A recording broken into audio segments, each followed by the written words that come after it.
Welcome to Grub with Gruber. I'm at Olivia Restaurant here in Blue Mall, Santo Domingo, and my guest today is out of this world. Daniel Fernandez is a world-renowned magician, mentalist, who's performed for people like Jamie Foxx, Margot Robbie, Jack Black, and so many more. And it just so happens that he makes his home here in the Dominican Republic. Today we got into why he decided to live here, his entire story, and the dude even read my mind. Wait till you see that. All of this while enjoying round after round of amazing cuisine at Olivia Restaurant, a place you must check out next time you come to DR. Trust me on that. This conversation is next level. Be sure to subscribe and let's go talk to Daniel. What was your first experience with magic? My first experience with magic was, cheers, by the way, man. Yeah. Let's give it a go. Yeah. I think he's trying to be stalling to get you to Grub think. with Gruber, baby. Grub with Gruber. What a Look, pleasure. honestly, you don't do a lot of podcasts. I don't know if I've ever seen you do any podcasts. I think back in the day I used to do, but then I struggled to find them. I very much removed myself from all types of social media. So it's an honor. For several years. It's an honor for me. No, seriously. No, it's an honor for me. Yeah. When he reached out, inevitably, I've told you this inevitably, but when he reached out, it was like, I've seen this guy. Where have I seen this guy? And then I started looking at your videos, and I was like, absolutely. All right, so your first time I saw memory magic. of magic. Memory. What triggered this is what I'm saying. Man, I was in London. Yeah. We were on a family trip in How a place old? called Covent Garden. I was 10 years old. 10. I was 10 years old, and it was actually super serendipitously because the street, I don't remember what it's called right now, but the street where you're coming onto Covent Garden was actually in the Harry Potter films. So there was a little bit of mysticism there, you know? And I remember, I get chills even talking about it. There was a guy, there was a group of people, maybe 50 people.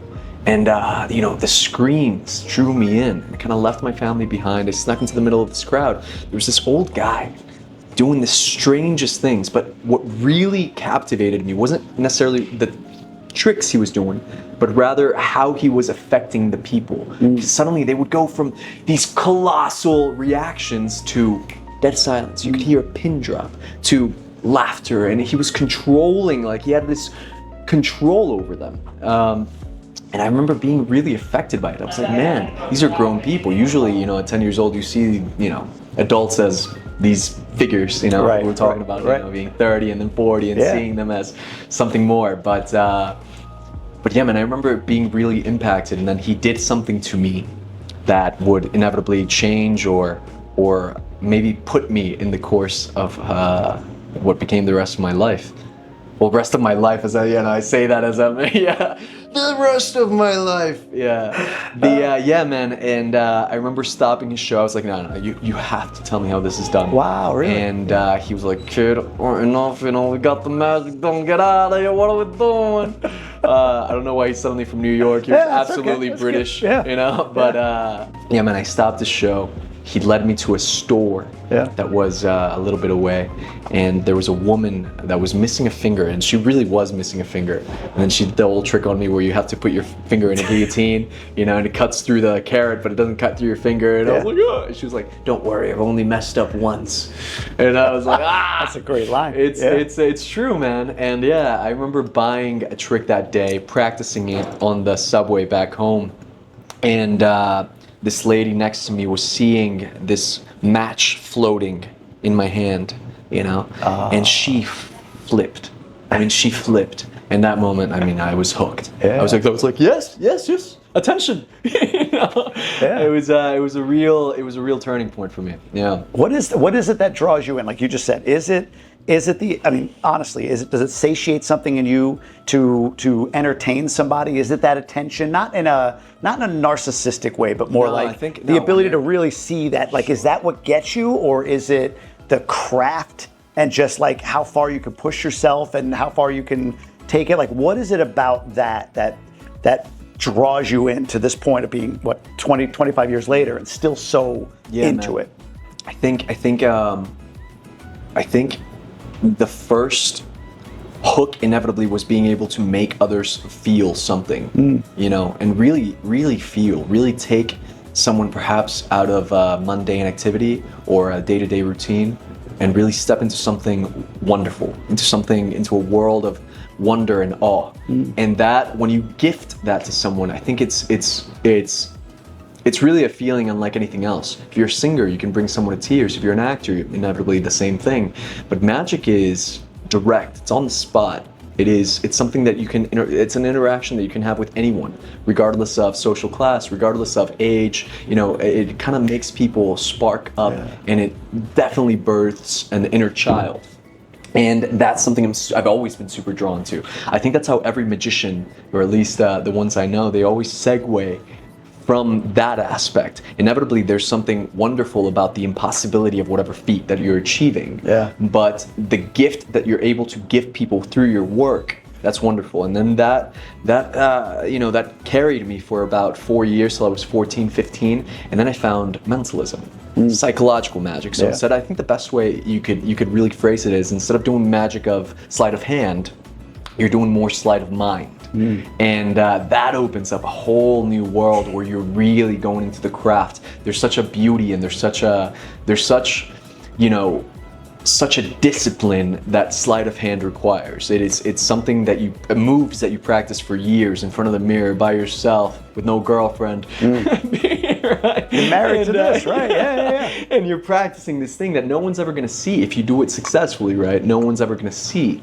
And there's such a beauty to that discipline. Mentalism, you have to practice with people, right? Mentalism is one of those things that you have to try and fail. Of course, there's trickery involved. Sure. But it is, I love mentalism, where you're blurring the line between what is real and what is illusion, right? And people don't know, oh, what was this? What? They're trying to piece this puzzle piece together. And man, it's, so to answer your question, both the gift that you're giving people and the discipline of developing the craft. Yeah. Becoming better. It's funny with discipline.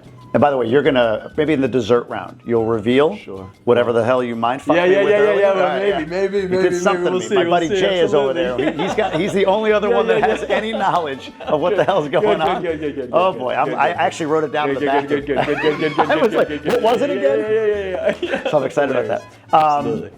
Discipline. So when I look at some of the magicians, there seems to be like a synonymousness between discipline and magic. I think of David Blaine. His entire act has seemingly turned to like incredible feats of discipline. Sure. Chris Angel, there's others I'm not thinking of. A lot of you guys are in incredible shape, right? Like there's a discipline as far as like, is it required?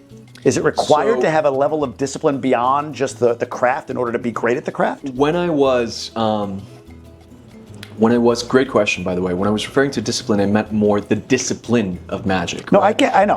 But that word, I wanted inevitably synonymous. Ironically, I think I could reveal it now, but my passwords. Oh wait, I'm trying to think if any of them still have it. I'm gonna have to change it. But it's one of my favorite words, man. My passwords, used to be a form of discipline. Passwords. Like, literally, my passwords to whatever email or whatever. It used to be the word discipline in different variations. I see. That's how much I love the word. Simply because I am. Now I'm getting nervous, thinking like, wait, is there anything? No, I think I can say that. We can bleep it. Sure. Yeah. But man, I think in any discipline, in any craft, you have to be disciplined. Sure. There's simply because talent will take you so far, and the old saying goes, man, if you may be the most talented in the world, but how does it go? It says, hard work beats talent when talent doesn't work hard, right? I think that's the way it goes. It's a little bit of a cliche thing, but it's so true, man. Yeah. And because I started so young and I started awing adults from a very early age, the doors of the world in my mind were always opened. There was never any sort of friction between something that I would dream up and something that I could achieve, We have the first round. Perdón, recuérdame tu nombre, hermano. Diego, ¿qué? Ibáñez. Diego Ibáñez. All right, guys, we are here with the wonderful Diego Ibáñez. Thank you. Yes. Wow. Ok, vamos a empezar entonces con una entrada bastante contundente, ¿sí? Es un carpaccio, ¿sí? Todo el mundo ve lo que es un carpaccio. Al final láminas de de res de muy buena calidad. Beautiful. Entonces hacemos unos ñoquis, ¿verdad? Que son súper caseros, que los hacemos acá con papa. Súper esponjosos, una textura súper increíble. Lo hacemos con una mantequilla de parmesano y lo terminamos con un poco de rúcula y pan grattato por encima. Sí. Wow. Other than the arugula? Gnocchi, Look at this. carpaccio, Sí. arugula. This looks. Carpaccio is phenomenal. de res, see? Huh? Meat, steak Yeah. carpaccio. Yeah. Is there anything you don't eat, by the way? No, we're good to go. Not a thing. Oh, Not God, a beautiful. thing. I'm ready. Gracias. Thank you so much, man. Thank you. Thank you. All right, let's dig into this. You're gonna realize why I picked this place. Yeah, man. This Right is after we take please, this, yeah. after you. Here we go. Olivia. Olivia, what have it done? Is it on the plate? Oh, it is. It is on the Nice. plate. Yeah. No, I just held up a blank plate. Yeah. I just like to hang up. It's a thing of that's my discipline. Yeah. I'm so disciplined that I take blank plates and hang them up there That's or throw them up funny. on camera. Man, I'm so excited. Me too. I got to get more of this steak though. You know, I intentionally didn't eat breakfast this morning. Well, what time is it now? I had eggs. It's gotta be. It's what time? 3 o'clock.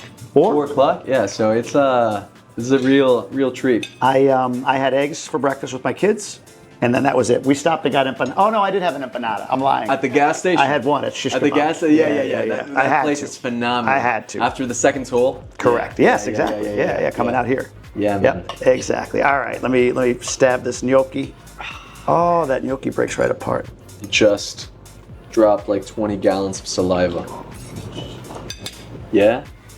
Yeah. Oh Yeah. my God. Yeah, dude. Yeah. I know. I know. We're gonna push that down the table. You guys got to try this. You guys got to try this. Absolutely. Holy cow. Try this. Dig in. Dig in, guys. Oh, that's good, man. Let's try. I actually haven't tried this specifically. Yeah. Is violating any diet of yours or anything? The what, I'm sorry? Is violating any diet of yours? Absolutely not. Man, that is wonderful. Holy cow. That's wonderful. So this place, tell you a little bit about this place. I know we're gonna resume the conversation, but when you met the owner, Heriberto, he's in society with 3 guys, Tutti, Heriberto, and this incredible chef named Eric. Eric, yeah. Who, unfortunately, for personal reasons, he couldn't be here today. But they are a power team, man. They have some of the most.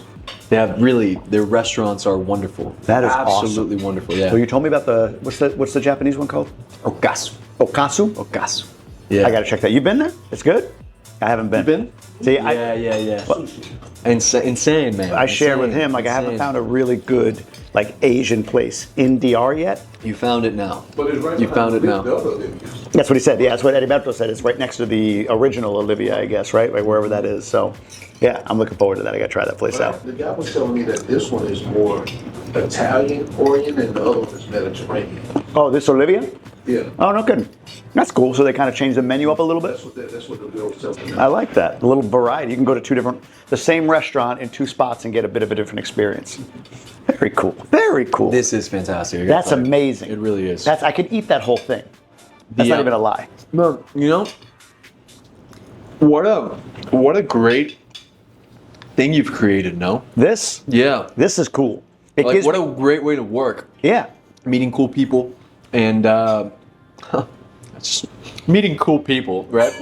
Stop. You are Yeah. a cool person. No, but you know what I mean, right? I do, yes. You get to meet incredible people. Yep. And share meals. That's dude. It was meant to be. Grub with Gruber, right? It's a 100%. perfect It's name the for my perfect name. name. Like I said, I don't have a cool Fernandez. Yeah. No, I don't have a Gruber- sexy last name. Brother, So- Gruber is where it's at. No, it's Gruber got is it's where weird. at. It's a weird name. It's like the Phonetically? Gruber. It's just got this like hard. You're grubbing with Gruber, dude. You're grubbing with Gruber. It's The, not gonna be weird when you sell it for $100 million a couple of years down the I line. love There we that. go. What's fun about it too is some of the network I have of interesting people in the States that are like, man, I'd love to come down. I can kind of give them an excuse with this. Yeah. It's a write-off. It's work. Yeah, so sure. one dude that's coming down in a couple of months is named Andrew Bustamante. He's a friend of mine. I know that name. You know, he's a former CIA spy. and he's created a whole brand. He's on the podcast circuit. Oh, right? everywhere, Yeah. man. He's Yeah. the #1 podcast ever on Lex Friedman. He's like Huge. top 3 or 4 on Diary of a CEO. Huge. He has not been on Rogan. Wow. I don't know if he will be, but super nice guy. I had him on my regular podcast, and then I just love what he does. So I connected him with events for him to go speak at him and get paid. Like I just somebody's interesting to me, like I just love diving. That's why I said about like with your dad, Project Up North. Like, let me take a look, man. If I could put it out in the world, let's do it. I just love doing that stuff. Yeah. But he's coming down in January, and he's going to do this show. Yeah. And it's, for me, it's like a blending of a few different things. Like, I love this country. I love living here. I really do. Not perfect, but I love living here. So the opportunity to show the side of it that many don't realize it has. You know what I mean? Most think like, oh, it's all-inclusive resorts or a shithole. Like those are the two options, right? It's like, there's a lot in between. And what's funny too is, the irony is there's some people who don't like that lot in between because for some reason they feel like, oh, it's better if everything is, simple and poor, to be honest with you, right? There's this mindset out there of that. You share that with me, or I share that with, I tell Jay that all the time. Yeah. But I love featuring the country. So bringing a guy like Bustamante in here who has no ties to the Dominican Republic, right? To come down and like, hey man, let me show you. I don't know where I'm going to go. Maybe Jarabacoa, maybe somewhere with him. That's really cool.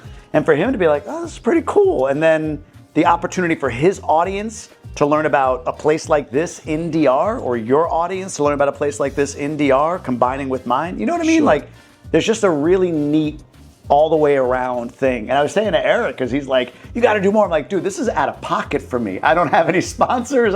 This is just, not yet. This is just pure investment, right? Yeah, like it's pure, like I pay for the videography. I pay if I stay someplace. Yeah, man. It's out of pocket. But how cool I get to meet people like you. Yeah, man. No. How cool reciprocal, completely. Yeah, appreciate that. It's one of those things, yeah, man, it's one of those things. If you do something with love and you do it with purpose, inevitably, the investment, whatever financial investment comes in the beginning, will not multiply, fall short on every scale. Agreed. And it's just good for my heart. We talked about it. Like I left a job after 21 years. I don't want to say envy you in this because that's sort of regret in there. But it's not actually. I don't like that. It's a negative word. I would say I admire you for you're one of those people that found it early and then dared to do it early. And I want to ask a little bit about that in a second. Sure. I probably found it early. Like I had a sense that, not YouTube, but like something in the creative realm was really my thing, storytelling. Yeah. But were you, I didn't those 21 years in corporate America, were you always, did you have that little fire inside burning? So I would say, I started when I was 21, so it was literally a 21-year career, and I quit almost to the day. Like my career became drinking eligible, 21 years old, and then I quit. I killed it. But in the very beginning, it was fun. Terrible analogy. I know. Yeah. But I killed a human that got to 21. That's what it sounds like. But when I first started, it satiated something. It was like I could, it was claims. So I could negotiate. I could do some cool things. It was neat. Mm-hmm. But then as I started to like get deeper into it, the company got bigger, got very process focused, which makes sense. But I'm not a process guy. Like I don't like guardrails. And as a company grows or anything grows, it needs to constrict more. And it just, I felt boxed in. But I would say probably by 25, 26, I had this inkling. I could tell you, like a bad day was me saying, I'm going to quit. I'm going to move to LA where my cousin Adam lives, and I'm going to do stand-up comedy. Like that was my whole thing. Any bad day, that was my dream. Wow. So I moved to Boston eventually with the company. I actually did stand up in Boston for a few months, which was fun. But then it was like, oh, you know what? That's not my. Yeah. I don't. Did you scare out because of a huge bomb? No. I bombed once. Well, no, I bombed more than once. Oh, dude, what a privilege. I got heckled once. I meant to say. And I had no good response to it. But it was fun. It was fun, and it was one of those like first moments in my life. And again, this is like 32, right? So like double the age that you decided this or learned this. That it was one of the moments in my life, the first moment in my life where it's like, shit, I could do hard things. I could do things that scare me. You know what I mean? Yeah. There's a great line. It says, everything worth in life is on the other side of fear. Yeah, and it's so true. Things, they really are. So true. They really are, man. Yeah. Men, I'm talking to you. If you're honest with yourself, most of us aren't failing. We're just imbalanced. Some guys are crushing it in business, but their health is a mess. Some are amazing dads and husbands, but they're stuck financially. Others look successful on paper, but have no one in their life to actually, truly call them out. This is why back in 2018, I joined GoBundance, who is sponsoring today's video. GoBundance is a high-ticket paid mastermind for high-performing men who are focused on 6 different pillars: age-defying health, bucket list adventure, horizontal income, authentic relationships, genuine contribution, and my favorite, extreme accountability. The goal isn't to be perfect in all of those pillars. It's to stop letting one area of your life win while the others fall apart. For me, being in rooms with men who refused to let me coast was a massive catalyst. It's what gave me the clarity, the confidence to quit my job and pursue a life that's more aligned with my values, including moving my family here to the Dominican Republic. So while this video is sponsored by GoBundance, GoBundance is also the single most impactful decision that I've made in the last 10 years. And as I record this, my kids are less than 10 years old. That impactful. If you're a man who wants to win in business without losing your health, your marriage, your integrity, there's a link below to see if GoBundance is a fit for you. Check them out at GoBundance.com. Now let's get back to the show. You know, I've been really diving into the Bible recently, like really diving. And it's another discipline. Yeah. And it talks just all the time, man, page after page about abandoning fear. Do not fear. Yeah. Do not fear. Yet we live constantly in a state of hyper-awareness, fear. Yeah. Like this thing that impedes the higher self from really creating and begetting the things that you're meant to do. Yes. There's a great book on this thing, on the creative fire inside, and I love it. It's called Creative Fire? Oh, No. So the Bible. No, well, I mean, truly, honestly, that's the best of the best. It's true. But Stephen Pressfield, Oh. the War of Art. War of Art. And then going pro, turning pro. Turning pro? Incredible. Amazing Incredible. books. Easy to Incredible. read, too. Easy to read. Incredible, but I love how it this very abstract concept of resistance, it puts a name to it. It gives you all of its forms and Yep. inevitably how to overcome it, Yep. right? Which is through the daily, you know, and more than anything, just taking the risk, taking Yeah. the leap, you know? Yeah. Because yeah, man, I mean, we're here right now because you decided to take that leap. Yes. You know? Stephen Pressfield's funny. When we just moved, we moved out of our house in Michigan. We sold it. We're buying a house here. And my wife showed me like, hey, here's the pictures of all the books that you own. I have like probably 200 books. And she said, do you want to keep any of these? Am I shipping them? I'm like, nah, I don't want all of them. But I kept 5. One of them is Turning Pro by Stephen Pressfield. That was one. There was a couple Benjamin Hardy books. And then the one that I really love, it's a small book. Maybe you've read it. It's called Don't Sweat the Small Stuff. And it's all small stuff. No. It's literally like, Don't sweat the small stuff and it's all small stuff. it's all, yeah. Great book. Brilliant. I And love it's- it. That's the title? That's the title. I love it. I love it. It's a square book, and it's literally like a whole bunch of like one page. It's not a Yeah. book that you read cover to Yeah, cover. yeah. I mean, you can, Yeah. but it's just like each like Sure. 1 or 2 pages is just like a concept about not sweating the small stuff. So you could literally just like, I'm in my head, just pick it up, open it, and be like, that hit, got it, perfect. So I have a thing that I carry with me all the time, and it's a little printout that I laminated. Oh, wow. And it is one of the lines in here. You're not going to be able to see it on camera because it's so incredibly small. But I tend to read it to myself. Depends on the season, but pretty much every day. And it is. Holy crap. Yeah, I know. That is small. This is. It's really beautiful, but it basically. It's the reminders of the everyday that we so often forget. And inevitably, a paragraph of this is dedicated to. It's all small stuff. It's all small stuff, yeah. Don't whatever you think it's a huge deal. Whatever you think it's gonna, relax. Yeah. Take it easy. Yeah. Yeah. That's amazing. Yeah. Those It's are a lot of fun. 31-year-old eyes looking at that. Did you see that? That was like Morse code. I don't see it. I don't. 46-year-old eyes would be like, hold on, let me just kind of like focus this in. I'd have my camera on my phone out. You ever do that? I'd have my camera on my phone out, like looking at. I gotta tell you, man, it's getting up there to sometimes where I gotta Oh, stop. zoom in, zoom out. Yeah. 31. Yeah, 31. 31, man. It's a great I'll age. tell you, man, it is a blessing, and I wouldn't say a curse by any means, but everything is a double-edged sword in the sense when you say like, I not envy, but perhaps wish could have found that or followed that. No, I don't. I want to be clear. I don't wish I could have because I Sure. don't believe in that. I think like my path was my path. Sure. But I'm appreciative of when I find somebody. Yeah. It's like I feel a kindred spirit with that person. Yeah, But continue. yeah. I didn't mean to interrupt. No. It's precisely that. It's I think there is the more and more I realize my personal experience was so good because I never.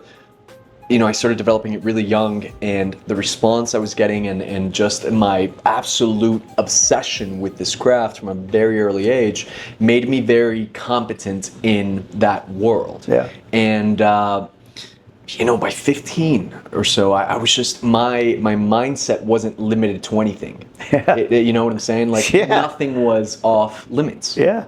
And that's when I was like, you know what? I think I'm gonna start doing TV.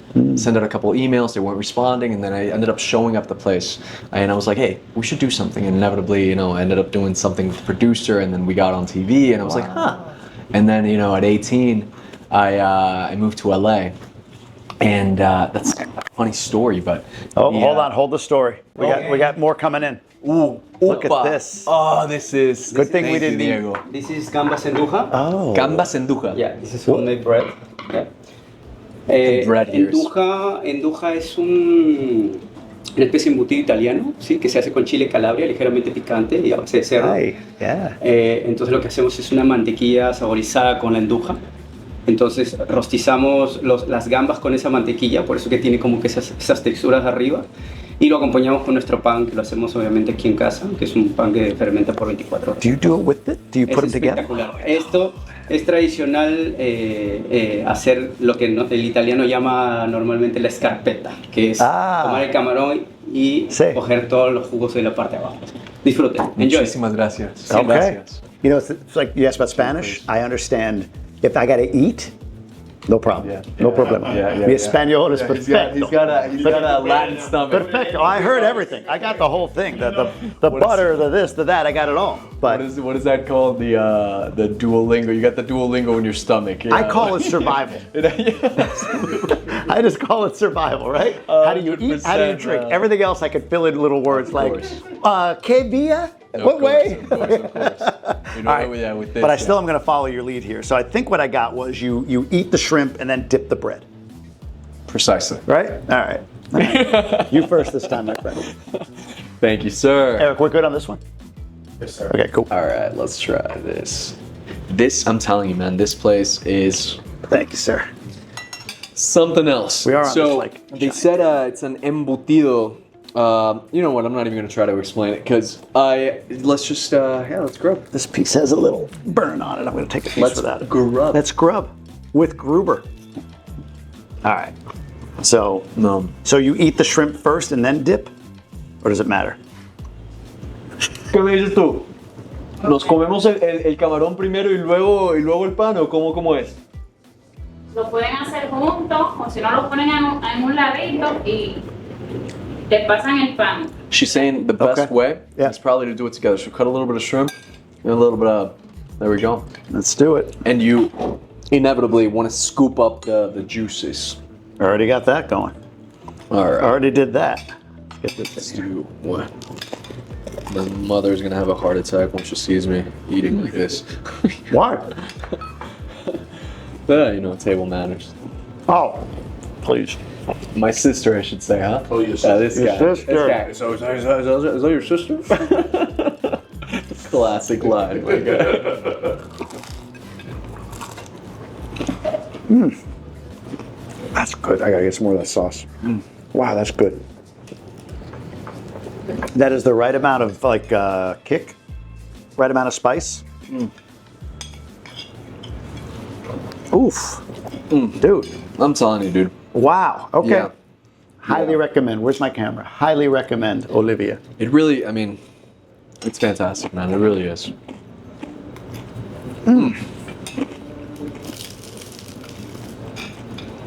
Dude. This is the best part of this job.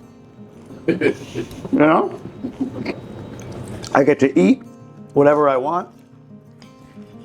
That is one thing I will say. I pay for the production, but they provide the food, so I'll take it. I'll take the free food. It's one perk. But yeah, people are like, oh, the restaurants are paying. No. They're like, why do you promote? I'm like, because why not? Right? Why not show the lifestyle that you can have in a place like the Dominican Republic? 100%. I had to say, Mom, I apologize for doing this on camera, but they told us to. So, Is she watching? Is your mom watching? 100%. Yeah, my mom is too. My wife won't, but my mom will. No, you. Actually, my wife like- might. She might watch this one.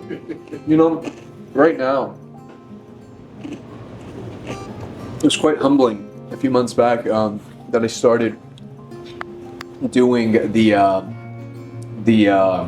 short form video, really for the first time ever, on Instagram. It's very humbling because I'm coming from a platform of YouTube, that it's been my work since I was basically 20 years old.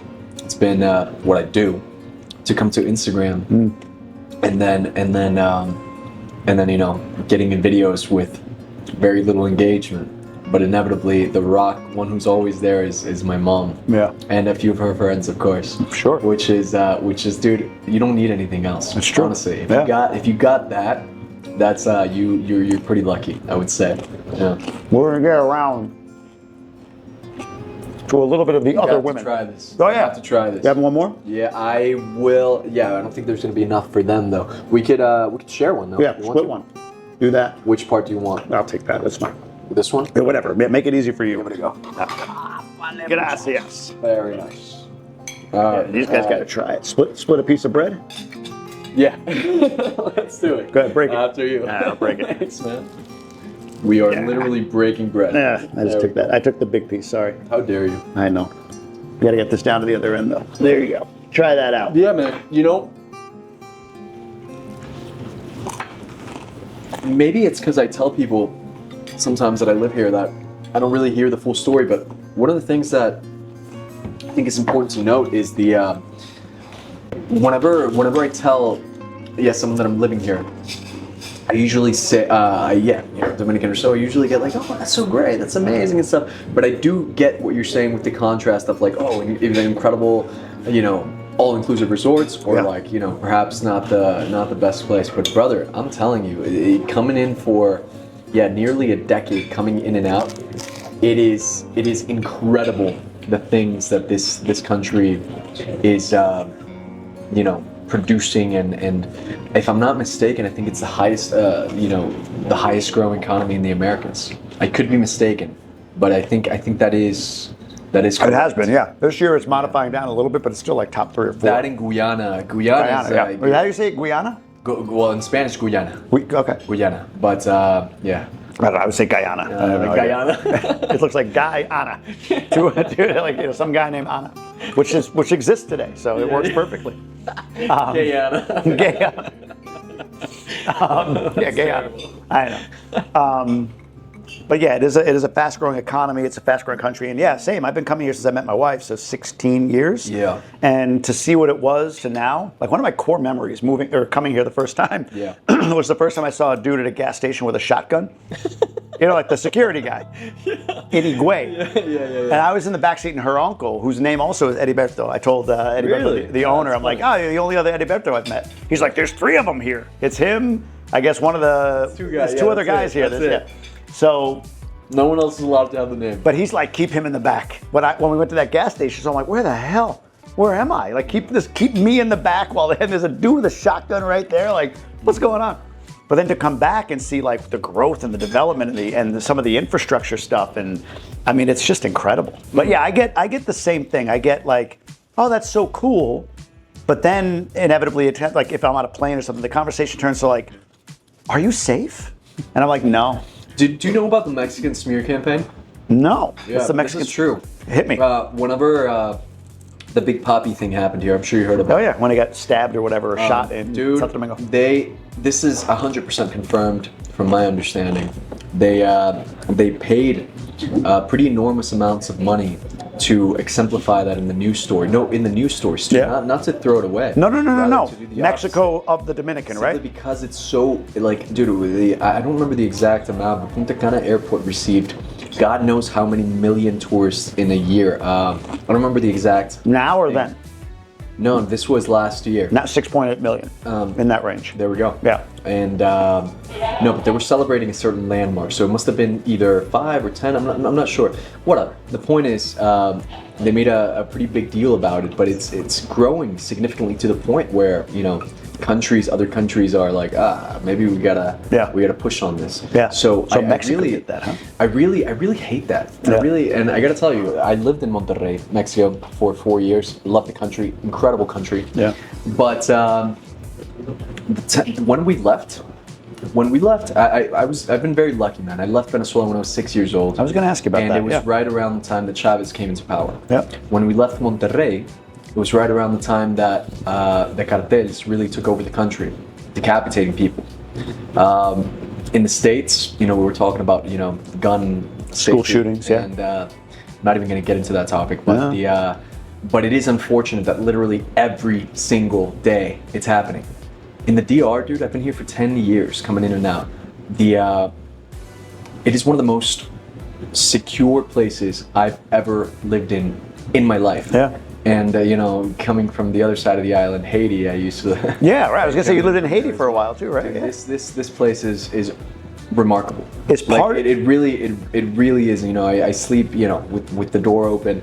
It's thankfully, you know, I hope I don't have to swallow my words inevitably. Knock on wood, right? Same, But same, yeah, yeah. people are incredibly laid back. People are even policemen. Man, you can you know have a conversation with Yeah. them if whatever the argument it is. It is a country that favors entrepreneurial people, and it gives them a place to be able to work safely. Yeah. And make no mistake about that. That Yeah. is, I mean, that's inevitably the reason personally I'm, you know, buying here and my family's established here, simply because we've been on the opposite sides of that coin. Yeah. You know, where living in Gotcha. places where it's not safe to go out. Mm-hmm. So I really, you know, I remember I was in an airport maybe a few weeks back, and I was telling someone that I lived in the DR, and they were like, "Is it? Oh my God, is it safe?" Mm-hmm. I'm like, "Man, if only you knew. Yeah, if only I you knew." know. Well, for you, it must be very safe anywhere you go, because I would imagine you just kind of like puff a smoke and disappear, right? Like just, and you're gone. Pick up a sheet. What are we doing? Right? Yeah, he's gone. No, but man, thank you. Gracias. Gracias, amigo. I share that sentiment, and to be honest with you, I'm surprised by it. Meaning, when we moved here, I obviously realized it was reasonably safe, but it was also like this. Okay, hey, as long as we, then we will be, and that was a very restrictive list. It was like as long as we, you know, stay in the gated communities, as long, you know. Sure. And then as you get here and you start to like branch out and bring, it's like as long as you stay out of the shitty neighborhoods, Yeah. you're probably fine. And even then, I've gone through a few. GPS takes you to some interesting places, and I don't know, man. Like nobody bothers you. Look at her eyes. Mira la cámara. Ay, Dios mío. Ay, ay, ay. Ay, ay, ay. Oh, No, but you're right, man. we gotta But get that's to the same dating soon. place. We gotta That's get to the same- dating That's the soon, same yeah. place in anywhere in the world. Right, It right, really right. is. It's this notion, honestly, that the DR is somehow unsafe. Brother, I can tell you from personal experience. That's just not the case. Yeah. We were talking about earlier, you know, someone gets shot, everyone hears Yeah. about it. Everyone hears about it. It becomes this huge deal. Yeah. Obviously, speaking in population and land mass, it doesn't compare to the States whatsoever. But Yeah. this is something that's happening every single day in the States, Yeah. you know? Well, today, every single day. Today, the Minnesota shooting. As we record this, there's this Minnesota school shooting, first day of school, and it's just like, my God, it's just a reminder of, Yeah. you know, Don't get me wrong. I love living in the States. I currently live in the States, Yeah, you know, in a few part. months Yeah, out of yeah. the year. But it's the greatest country on earth. It's the greatest I place of love it. opportunity. Me I too. Me love too. it. I hate love that it. it's happening. It's not a. I hate that it's Right. happening. It's not a. Oh, look how bad a Precisely. place it is. Why would you go Precisely, there? precisely. It's sad to me that, Yeah. like, my God, I hate seeing such a beautiful country, you know, go through this Yeah. epidemic of mental disease and mental illness and whatever else it might be. But Yeah. anyway. Yeah. That was good. I don't know what else is coming, but I'm excited for it because that was really freaking good. What was good? awesome? The shrimp. I was like, yeah, the conversation's great. Conversation too. But real quick, you started to touch on it. It was a topic I wanted to go into. So, Sure. you know, you talked about, well, a couple things in this vein. Your parents, you're Venezuelan. You're from Sure. Venezuela originally. Your parents are Venezuelan. You've lived, it sounds like so far I've got London, Monterey, Haiti. London, we were there for a couple months. So it Oh, wasn't okay. really okay. like living, So, but yeah. Like you got enough time to get a little comfortable. Sure. But Monterey, you were in Houston. You've lived in LA. You live here. The two questions. The first one is what was your parents' reaction to your career choice at that age? Because I don't know, Latin American parents, any parents might be like, hey, no, that's not, you know, we need you to get serious, if you will. What was their reaction? Were they incredibly supportive? Like, what was their role in you going full on into magic at a young age? Man, honestly, incredibly supportive. Yeah. And I mean, you've met my dad. Yeah. He's a very traditional guy. Yeah. And he comes from in every aspect, and culturally, and work-wise, very traditional. My mom is you know, she leans toward that side as well, but is much more open. But I was very lucky to find this thing and become competent at it from a very early age, and so that kind of opened the doors to, you know, me being 15 and saying, I don't want to go to school. I'm gonna do magic. You know, like, no, you're going to school. Yeah. For sure. But even with college, you know, I wanted to skip out on that, and they were like, listen, we don't care what school it is, just go someplace. Where'd you go? I went to the Academy of Dramatic Arts. Oh, nice. And so I ended up, where is that? In LA? Los Angeles. Yeah. It's a hilarious story, actually. It was my birthday. I think it was my 18th birthday. I found out about the audition that very day, and I ended up with my, cut. What I was about to say. You remember the video that we referenced earlier? That you were like, I saw this video about your ex. Oh, yes. Let's not talk about that. I didn't cut that out. Yeah, no, I'll take it again. I ended up going to the audition, man. Found out about that day, and I did a dramatic monologue, and they were like, well, now it's time for a comedic monologue. And I'm like, what comedic monologue? Yeah. Ended up making one on the spot. Ended up getting a scholarship to this place. Wow. That was kind of like my ticket to LA. Yeah. But as soon as I got there, it was kind of like just, pedal to the metal. And, but yeah, man, my parents, thankfully, always super supportive. They always flamed the fire. And you mentioned something recently, which I completely agree with, but I think balance in that aspect is super important, which is the railings, right? I was always super against any form of let's say traditional upbringing, simply because of my interest in the arts and because of my interest in just social dynamics and magic and film and all of these things, the creative things, right? I never liked certain structures, but then you lean too much to that side of life without structure, and then suddenly you start to realize, I really enjoy having structures in certain areas. And a really beautiful metaphor that I connected with recently was, a river flows because of its boundaries. Because if it didn't have boundaries, then it would just become a sedentary pond. That's true. And the water would rot inevitably, But in order to have that flow and in order to keep it moving, it's got to have direction. It's got to have certain parameters. And I think that's true in any aspect of life, whether it comes to craft, whether it comes to work, like having certain boundaries. And I think my parents were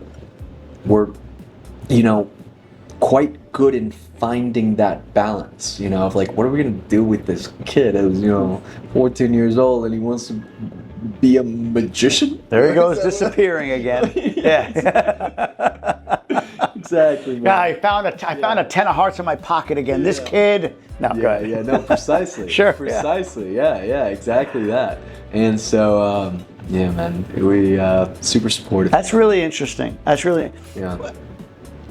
It's leading me to this question. Well, first off, what was your big break in magic? When do you feel like, is there a moment that you go to that you say, like, this was a seminal moment in the arc of my career? It comes in stages, right? So I think one of the first, I remember being 13, 14 years old, maybe 13 years old, and I got booked for a party, and they were paying me $500 for an hour show.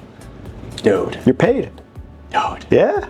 I mean, I'm a millionaire, Yeah. basically. Like, what I would do. Yeah. I remember it was the exact amount I needed because it was right around the time that I was starting to get a real interest in video making and producing videos. So I bought a camera with that money. Oh, nice. And so, but that was a huge thing that I was like, wait, there's money in this. And I remember telling my parents one day, I was like, you know what?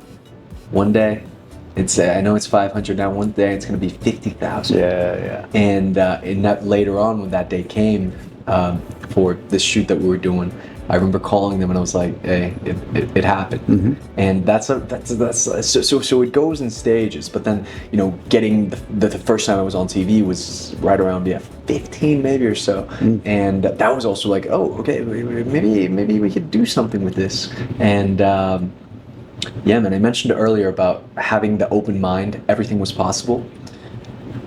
That's going back to discipline. That's great, but it can also be a super double-edged sword, because then you start relying on talent and you become a very undisciplined person. Not necessarily in the craft, because I've never seen what I do as a work, It's always been a joy. I love learning. I love diving into books. I love diving into videos, concepts, whatever it is, to be able to further it. There's some incredible creators out there, Yeah. magic creators, that I'm just super enamored with. And then creating your own things is even another level. I've always loved that aspect, but I'm talking more about undisciplined, the fact of like, perhaps I know this charisma or this charm can get me into any room, but also out of any trouble. And that's a huge sword to forge ahead with. Yeah. But it can also be a huge part of the reason why you become irresponsible or undisciplined. I feel that, yeah. And I definitely learned the hard way, I remember... Yeah, I want to hear that. How'd you learn the hard way? Yeah, man, there's just irresponsibility in every aspect, answering your phone.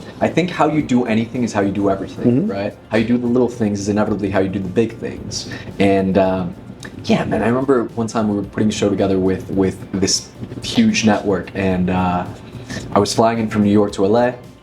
And I was like, yeah, we can make a meeting. I was landing at like 3:30. The meeting was at 4. I was like, it's fine. We'll do it. I remember arriving maybe 90 minutes late, man. Hey. And there was as soon as I sat down, the head of the network is there, and they opened the what do you call that? For the food. Oh yeah, like the thing, the thing, the dome, the dome, right? That comes off. Yeah, I don't know what you call that.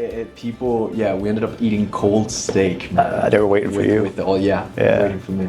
Yeah. And things like that, man, where you become just really irresponsible with people's time. Was that optimism or irresponsibility? That's 100% irresponsibility. So you it wasn't just like, I'm gonna figure out a way. I'm sure we can make it work. I just don't want to. Sure. Yeah. But that's. It's also irresponsible. I hate the word being realist, because the being a realist kind of really constricts you to what is and doesn't allow you to see what will be. That's true. Because inevitably, at the end of the day, the whole world was created by people who weren't realists, right? Who would think that you would come into a room, turn on a light, it would suddenly be fixed, right? But the opposite side of that is just creating this delusional irresponsibility of everything will work out always, And that allows. Muchísimas gracias. What a lovely. Ay, gracias. Gracias, amiga. Gracias. Yeah, so there's a big differentiator there, It's not. I love optimism. Claro que sí. Muchas gracias. I love optimism.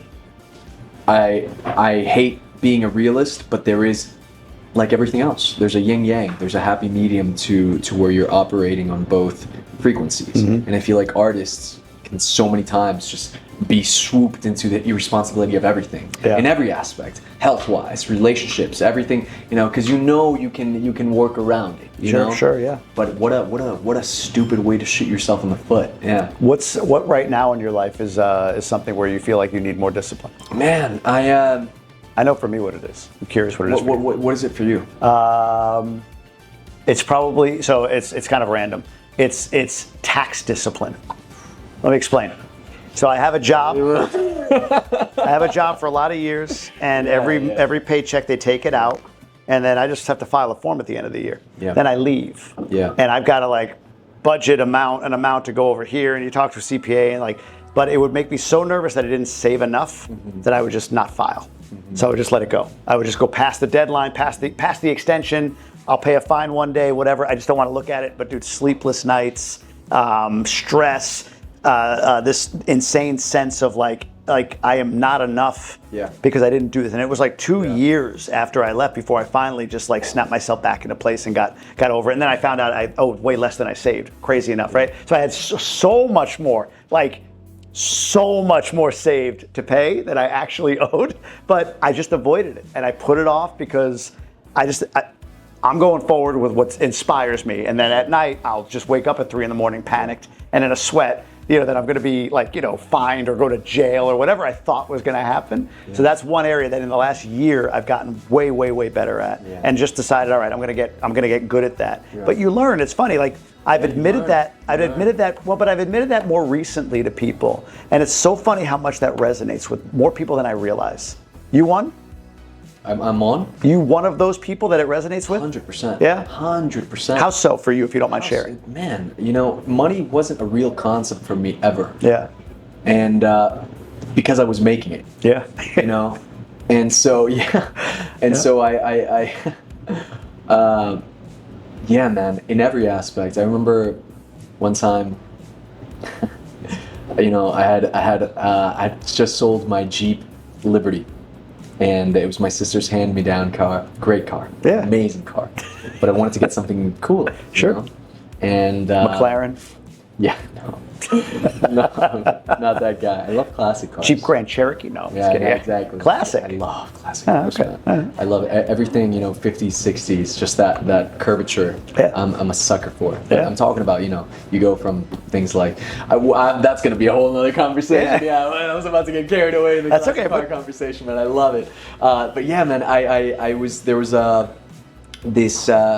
this Land Rover that I was really enamored with. It was sitting on the lot for months, and we negotiated the price, and it was going to be pretty much the exact amount I sold the Jeep for. Yeah. And yeah, man, I show up with the cash at hand, and the owner's face, the guy who was in the dealer, when he saw me walk in, his face just turned white. I was like, "What's going on here, fella? How you doing, John?" And he's like, "Man, we sold the car this morning." Oh, It's like, "Dude, you told me this car's been sitting on the lot for months. Right. What are we doing?" Yeah. And yeah, man, right across the street was a Benz dealership. And dealership, I don't know why I said it like that. And yeah, man, super upset. Walked in just to kind of browse or so.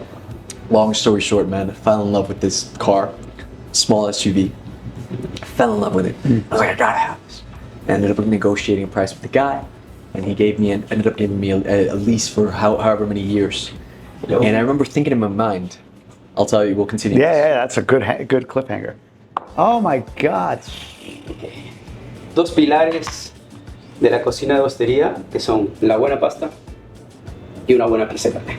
¿Sí? Two pillars in Olivia, which is a phenomenal pasta and an even better steak. Okay. Por un lado, tenemos unos tagliatelle que lo hacemos obviamente en casa, con semolín de muy buena calidad. Y hacemos una salsa muy clásica de la zona de la Toscana, que es más o menos la idea del restaurante, traer un pedazo de la Toscana aquí a Santo Domingo, que es el ragú bianco, que es un ragú que se hace con cerdo, ¿sí? Se cocina por largas horas y tienes una salsa espectacular. Y por otro lado, un buen steak que lo hacemos en parrilla de carbón. Esta carne es Double Ranch, sí, es una variedad muy premium de carne. Lo terminamos con una mantequilla que hacemos con anchoas. ¿sí? It's an anchovy butter. a Chile Calabria. ¿Y esto qué es? ¿Esta salsita de Y aquí? la salsa es una demi-glace, es una salsa que se hace a base de los huesos y reducción. Sí. This sauce is made from the bones, apparently. Oh, nice. Y That's dominating a species right there. We're gonna grind your bones into sauce. Not only will we eat you, but those bones will be sauce. I love it. Go ahead. I'm sorry. Y una crispy polenta, que literalmente es Crispy polenta polenta. cremosa con una corteza muy Wow. con un poco de Wow. pan de gremolata, que es esta mezcla de hierbas y Wow. limón. Sí. Muchísimas Muy buen gracias. provecho, ¿eh? Gracias. Permiso. Siempre. Before we eat this, I want to hear your last the last bit of that story. Yeah, man. My mindset was, they told me, they gave me however, I don't remember how many years the lease was, but the amount that I had to pay off on the car left was around $25,000. And I remember thinking, forget about it, with literally no money to my name, no work. It ended up being, I think, like a month and a half later or so, I get called up from an agency I just started working with. Gotcha. And they tell me they want me to host this thing. And I was like, sure, yeah, how much? And they say 25. And I'm like, absolutely. Yeah. I'm thinking 2,500. Right. Oh, no kidding. I'm like, yeah, let's go. Dude, I have no money. I have zero money. Right. Zero money. And inevitably a huge ego or this sort of sense of independence that I would have rather died before asking my parents for help. Sure. Right? And which is such a stupid thing as well, man. Like I wanted to be like a self-made man. You know?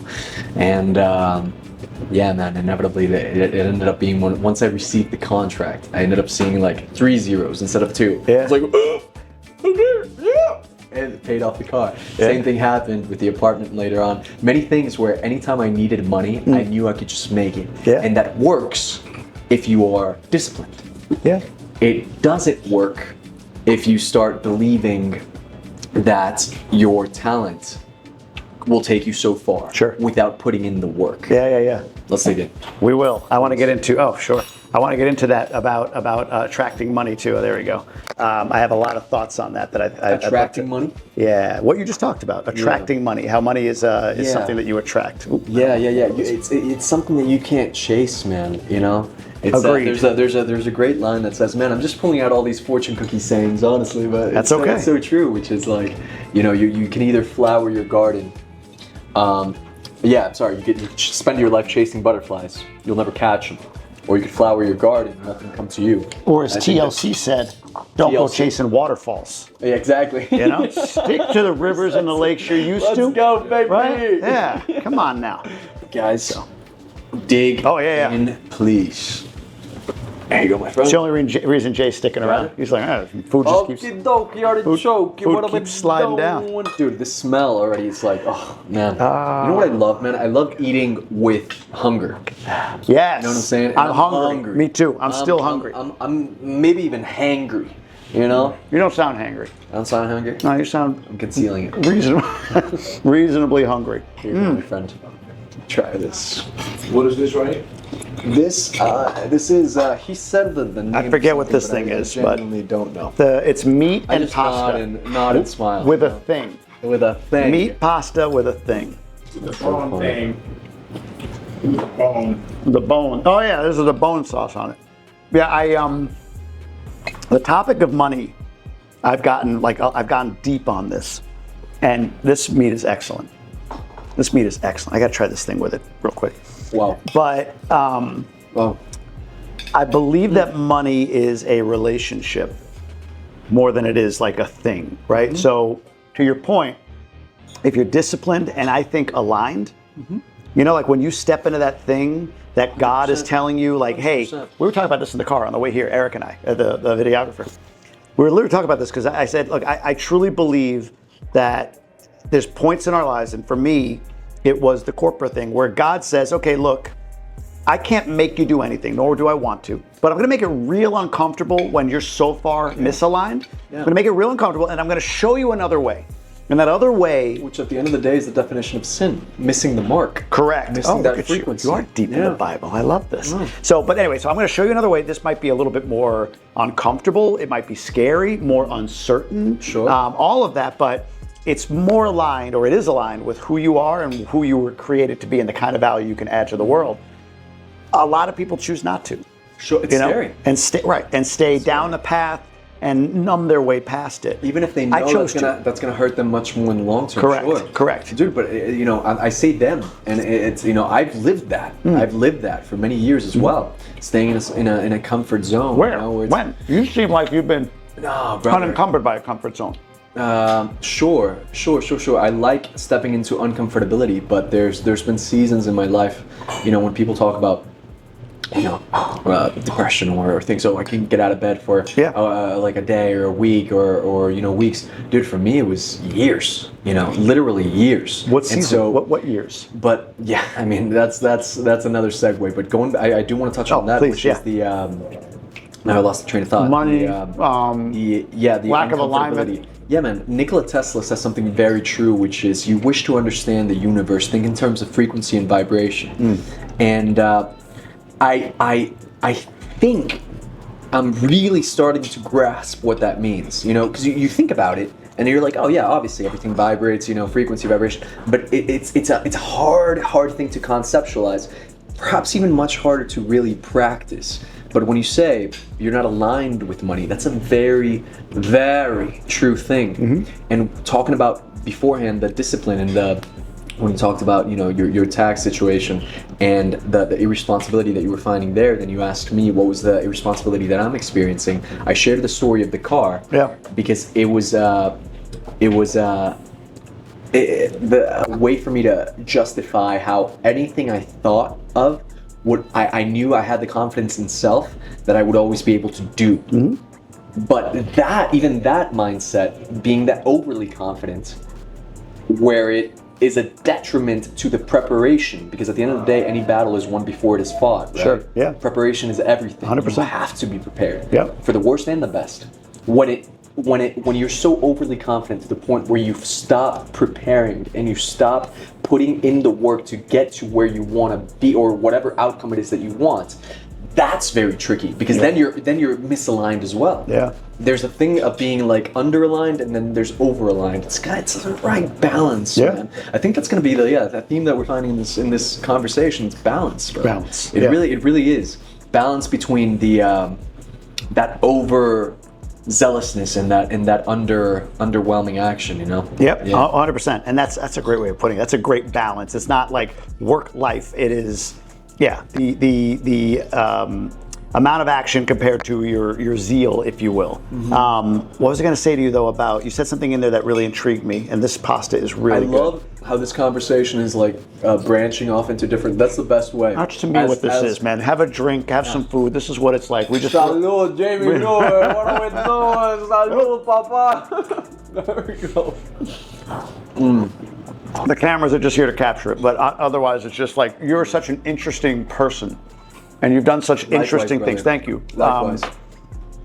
That sharing some of these thoughts is really it's just great conversation. And if it adds value to others, I hope so, man. And that's the thing. Like I said, that's what it all comes down to. 100%. That's literally the secret to everything. Yes, that's the secret to making money.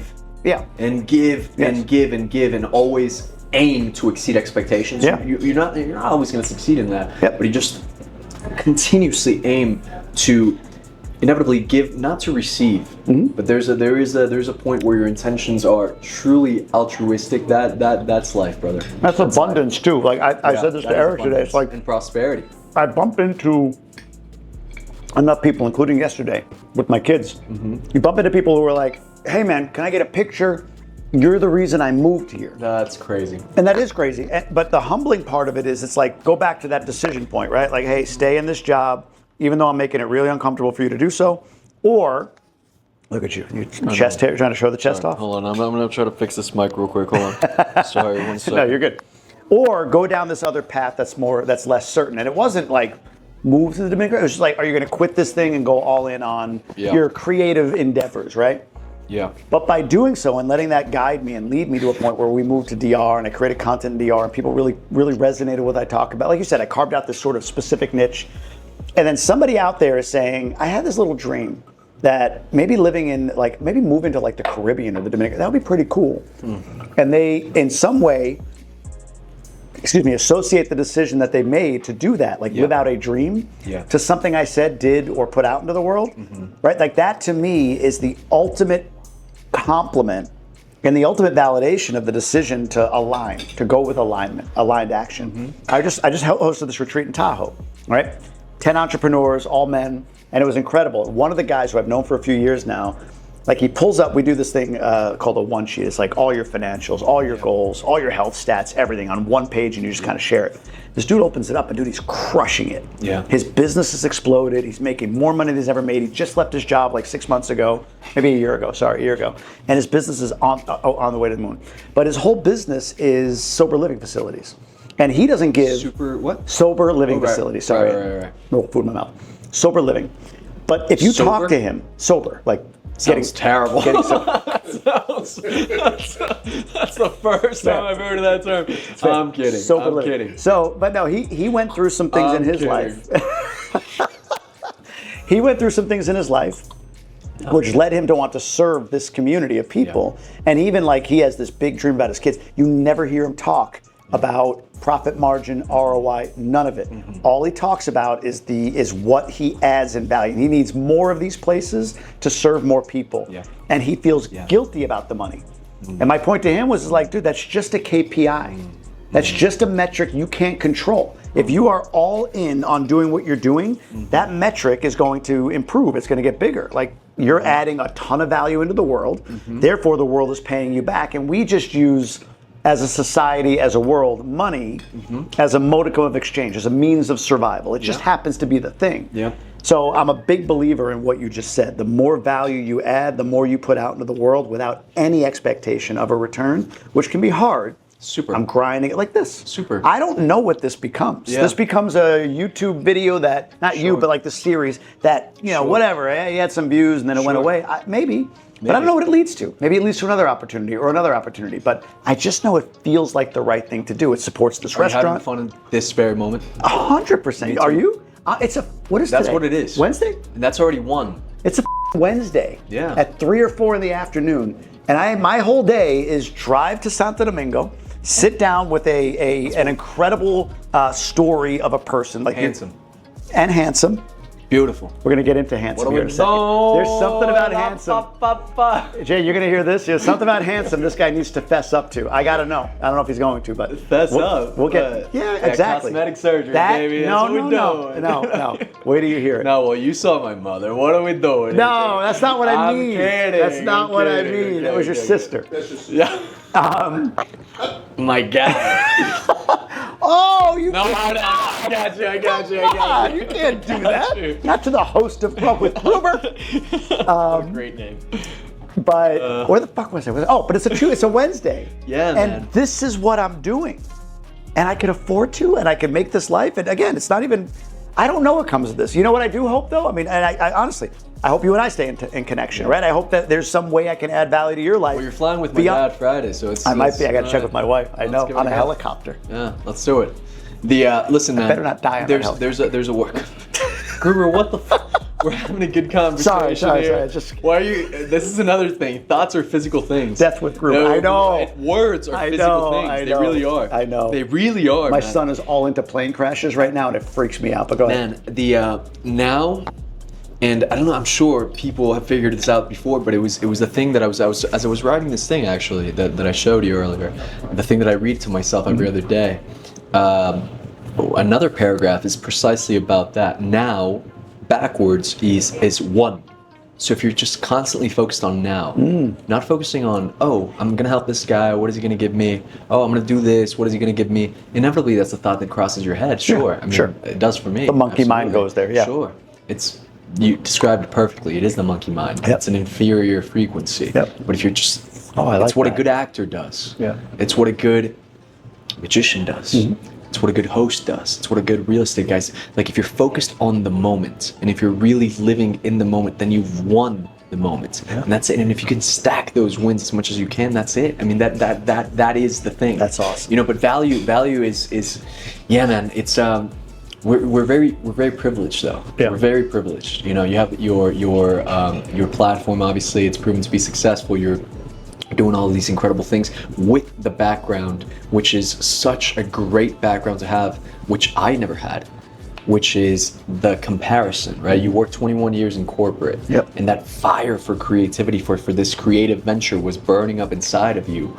You know what the perhaps mundane routine is like the day-to-day, Yep. right? Yep. And so you can appreciate, perhaps, even though you might not see the results straight away, you can appreciate the being creatively fulfilled at the end of the day. Yeah. You know what I'm saying? I do, yes. And being able to be conscious, let me rephrase this. Being conscious of all of those little things that you have to be grateful for is the ultimate way to win life. Yeah. Taking away comparison, which they say is the ultimate thief of joy. It is, yeah. Taking away, oh, he's doing this, he's doing that, oh, he's making this much money, and da-da-da. We're super lucky that we get to, genuinely, I would be doing what I do if I wasn't getting paid for it. I think yeah. you would be too. Yes, yeah. And what a beautiful way that is to live. Yeah. Like, what a beautiful way that is to live. Yeah. Because so many people can't, how do I phrase this? There's so many people that unfortunately have to trade the time for money, which is not a dishonorable thing to do. My dad, I remember telling me very early on, if you hear my dad's story, that's insane. As he started climbing up the corporate ladder, then becoming a developer. But he told me something that really stuck with me when I was kind of demeriting, or I don't even know if that's a word, when I was kind of like talking down on this client that I was working with. He was a huge headache, and he's like, hey, el trabajo dignifica. Which is work dignifies. Doesn't matter if you're playing a show in front of 80,000 people or scrubbing toilets. It doesn't matter. If you're working, it's dignified. Yeah. But then you go into another conversation, which is, are you chasing money or are you chasing purpose? What which road are you taking? Because at the end of the day, it's completely true what you say, and which is you find a way to put enough value, it really takes care of itself. Yeah. It really takes care of itself. Yeah. It's a cycle of abundance. I've seen it equated to a like an electrical circuit. Like, you know, if you think of it like a battery, right? There's a positive charge and a negative return. Sure. Right? It has to be open at Sure. open at one end of the circuit and charging at Absolutely. the other in order for it to flow. Absolutely. But many of us, me included, have gone through phases or are living in a place where you might have positive charge, right? You might be going forward, but you've got this positive sort of receptor as well, which means you're blocking it. And the example of that I always use is like somebody wants to take you to dinner and wants to pay for that dinner. Like, oh, let me get the check. And you're the one like, no. I got the check. Let's split the check, right? Like, no, be open to receiving that somebody wanted to do this for you, right? That's that. And then you have it the other way. People that they don't do anything. They take no action. And they're wide open as far as like their receptor is wide open. They're willing to receive, but they're not willing to put any action in, right? Obviously that charge won't flow, you know, and so on. So there's only one way to get abundance. It's like a battery or an electrical circuit. You have to have a charge, right? And then you have to open receptor. You have to be open to receiving. Otherwise there's no abundance. Which goes back to the one word, balance. Balance, yes, 100%. Too much of this, too much of that, too little of that. Absolutely.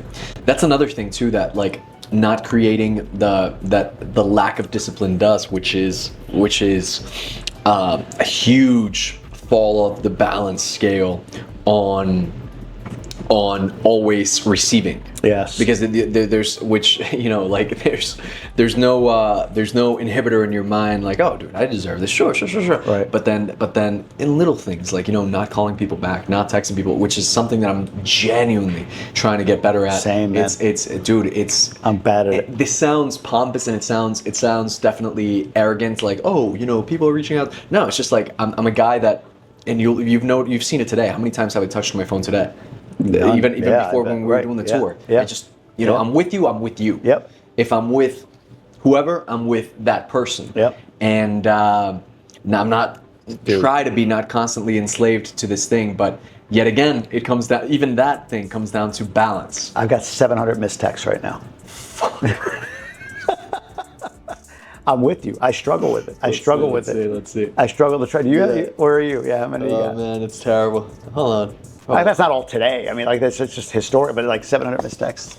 Where is it? Down at the bottom. Down at the bottom. 17? We have 321 missed WhatsApps. Yeah. No, Let's I'm talking. Cut that part out. Let's cut that part out. What are we doing? I'm talking text. 700. How dare you? WhatsApps are another category. Like standard iMessage. Yeah, WhatsApp's probably I don't another use 200. iMessage Yeah. at all. Yeah. I simply, you know. WhatsApp makes sense. Yeah. Oh my God. Yeah, man. It's there's an absolute. I'm gonna go to the bathroom 1 sec. Do you there is a. I'm gonna go to the bathroom. I was like, oh, okay, that's a left turn. Hey, cheers. We're gonna take a bathroom break. We'll be right back. There's a very true saying, which is, I wish you were as right as you are passionate.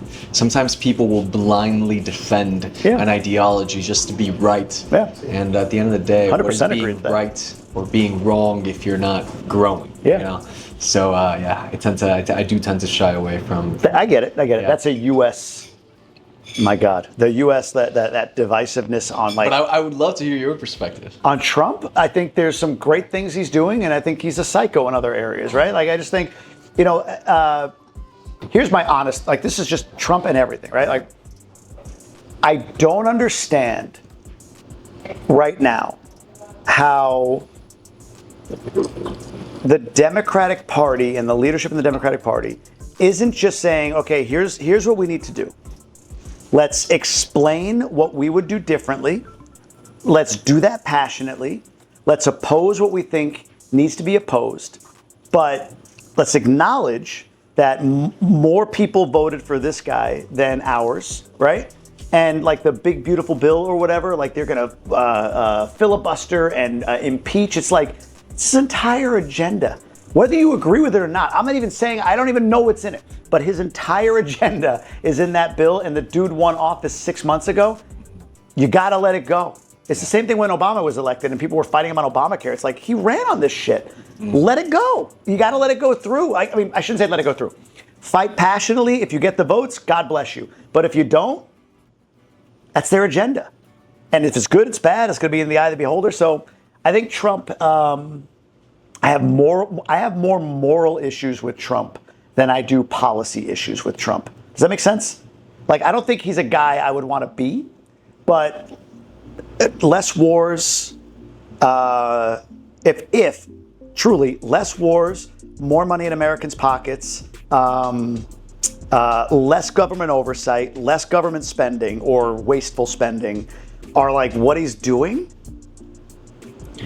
Why wouldn't you want that? You know? And the other part, this is just in general, like it kills me when one side or the other goes against the other person regardless, even if it means the country wins. That blows my fucking mind. Like, wait a minute. If Trump gets the tariff thing, if he wins this tariff war, right? If he China is now paying something to us that they weren't before, and Europe is now paying something to us that they weren't before, and inflation is 2.5%, 3%, not 10 like people are saying it's going to be, and that's a good thing for America. There's more income. Like, who cares who did it? If Biden did it, I'd be like, man, fucking good for him, you know? So I don't ever align, like you said. I don't look at like this person is the greatest. Like my parents are like full on Trumpers, right? And it's like, okay, that's great. I mean, but he's a guy. He's not a deity. He's not something that you follow. But I think most of his policies so far probably align with the way I see the world. Yeah. But who he is, grabbed by the pussy, like I've never, like people say that's locker room jargon. Like, I'll be honest, I've never said that shit. I've never said that. Like, I get locker room stuff can be kind of funny, but like, he not said that. The exact same thing backstage, yeah, right before we were filming. I said, yeah. Daniel, so how do you grab? No, Yeah. It's a good segue. That's funny. That's my take. Did you capture all that? Do we have all That's that? hilarious. All right, good. So there we go. This can be off camera, but you can. What do you think? What do you think of the invasion of Iran? I'm sorry, Iran. Yeah, here's what I think. I didn't think it was a good idea. Mm-hmm. And in hindsight, I'm like, I guess it worked. You know what I mean? Like if you asked me the day before, do you think we should bomb Iran? I would have been like, no, that's insane. You don't want to start a war with this country. I mean, they are, whatever. And then they could, the oil, I forget the Strait, whatever the hell it's called, they could cut that off. Yeah. But then he did it, and it's like, they literally the next day like called and said, okay, we're going to bomb you, US, this base, this time, this many bombs, but like kind of off to the side. We're not going to actually hit it. I was like, shit, man. Yeah. That's a win. Yeah. Like to stop them or to stunt their growth as a nuclear power. Like, I don't know of any liberal or Democrat that says, oh, if Iran has a nuclear weapon, that's okay. No one says that. So if it actually worked, cool. But if you asked me if it should have happened before, I would have said no. That's a bad idea. So I hope that makes sense. Like, I think the point in answering it that way, because some people are going to be like, Trumper or not Trumper, right? Like, that's what they want to know, is, and I've learned this, honestly, moving here and then looking back up into the United States and seeing, like, it's not like we disagree on this issue. It's you're a bad person or you're a good person. If you agree with everything I agree with, or if you're a bad person, if you disagree. Yeah. But what I'm saying is, like, you can have your opinion on whatever it is. You could admit something was good or it wasn't good or it worked or it didn't work, and you can simply lean on the policy without tying it to the person. Mm-hmm. Does that make sense? Mm-hmm. Like, because Trump did it, it was bad. Had Biden did it, those same people that said it was bad would probably say it was good. And that blows my mind. You know? Yeah.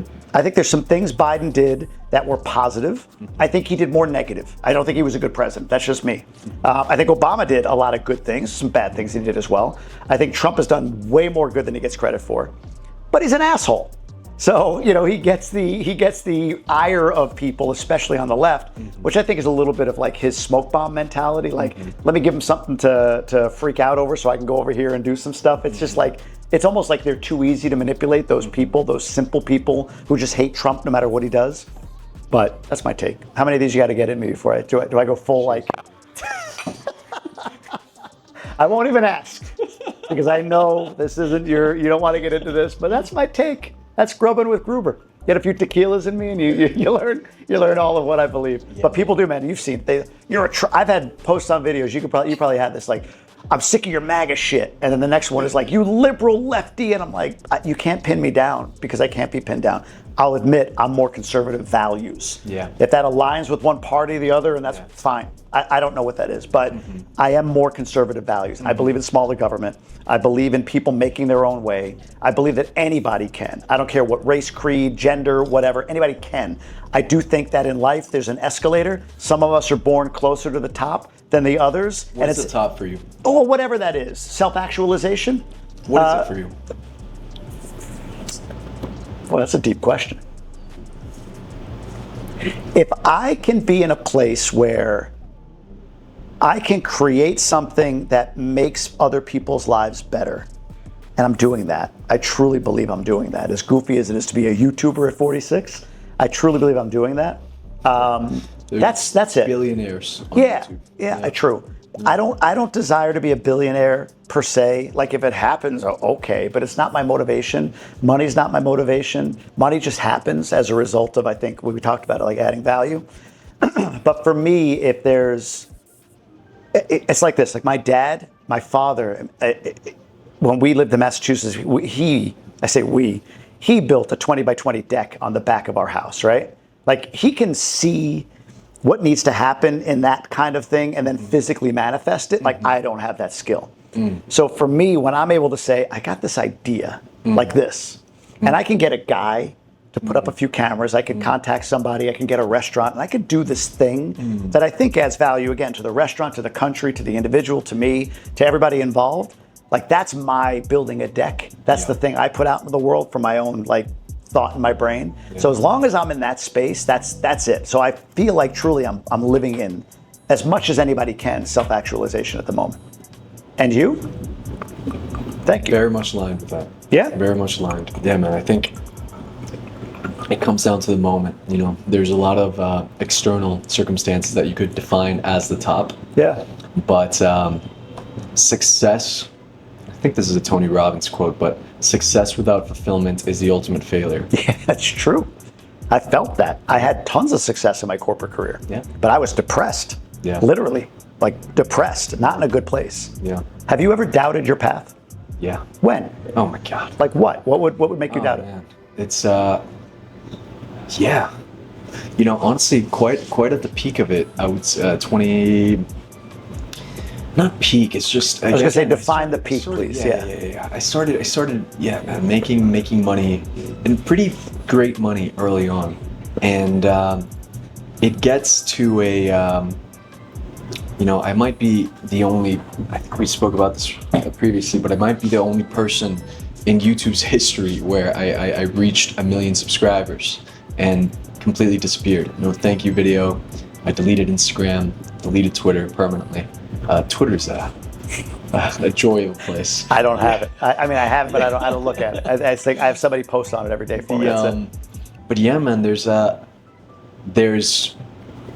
right at that time the plan was, you know, travel the world, find Daniel away from, you know, any sort of work related thing, and I ended up meeting a girl, falling in love, and that led to another thing. But have I ever doubted my path? Yeah, man. There's been seasons that are necessary. By the way, the only way we can appreciate this, literally seeing your face, is because there's light here. Right? Yeah. But the only way you can truly appreciate it is if the lights were completely shut off.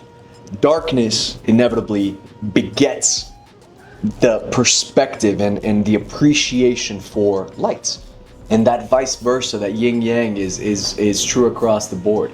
And so I think it was necessary for me, for growth, to be there's a in DiCaprio's, I should say, Lerman's Gatsby, there's a line where he goes, no, Daisy, my life has to go like this. And that stuck with me. I was living ironically in Paris at the time when I saw the movie, and I was so enamored by that, being, you know, 19 years old basically, where I was like, yes, point A, point B. Yeah. To the moon. boom. You Yeah. know? And what a perfect. These are staying. We're not sharing this. This is such a fantastic concept, I must say, because it goes from like deep conversation into like here we are. I gotta hear more about Paris though, so keep going. Okay. Let's hear. Ok, vamos a terminar la experiencia con los postres. Tenemos dos postres, un mil hojas toscano. Hacemos una mezcla, una mascarpone con vainilla orgánica. Y la terminamos con frutos rojos y esa masa crocante, ligeramente dulce arriba.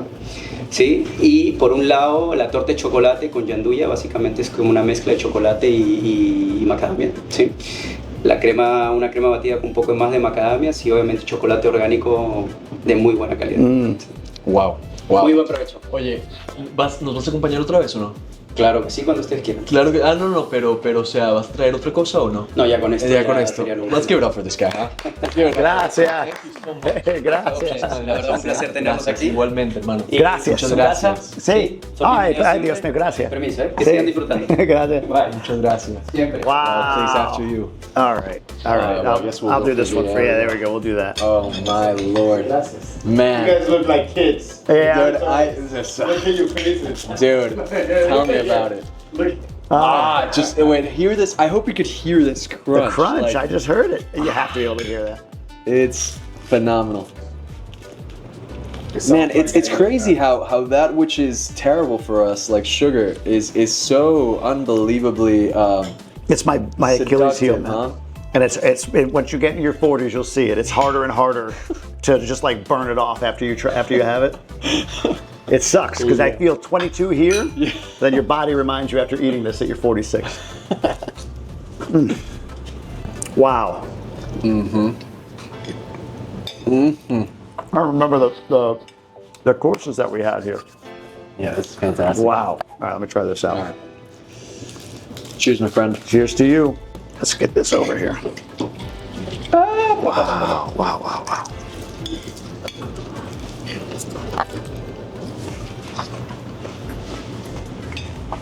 This is going to be really hard to rate at the end. Like which one of these courses is my absolute favorite? Oh, I thought you meant the restaurant was like 11. Duh. No, the What are we restaurant. doing? The restaurant. Just come. Just come. Yeah, I come mean, there's for no sure. reason not to come here. This Yeah, is no, it's amazing.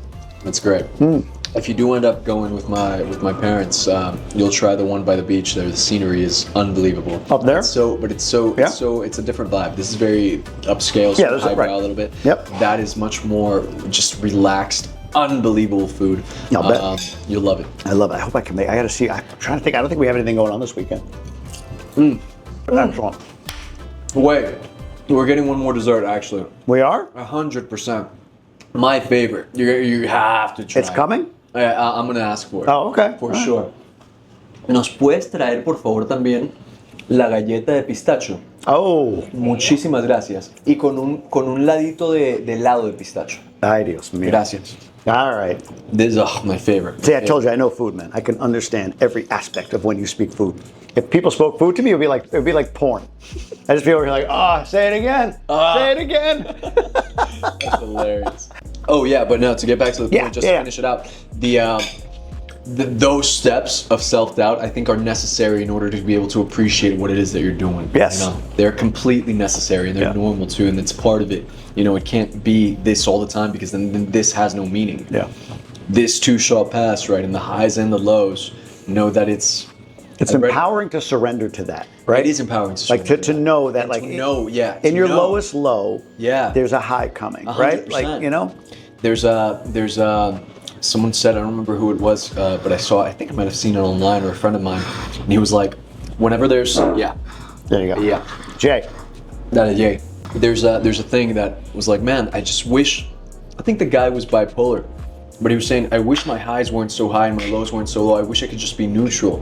And if you get neutral in the hospital, you're dead. You know, you need the heartbeat. That's right. That's You a need great the point. heartbeat because that's life. Yeah. You know, and it's very true. It's very, very true. Yeah, that's a great But just having the understanding that it's like, you know, you said something recently with the tax situation, like, I'm not enough. Ironically, printed in the thing is another reminder. Like, you are enough, regardless of the situation, regardless of the circumstance. You, just by being, the fact that you're saying you means you are, and just by being, you are enough. That's it. It's true.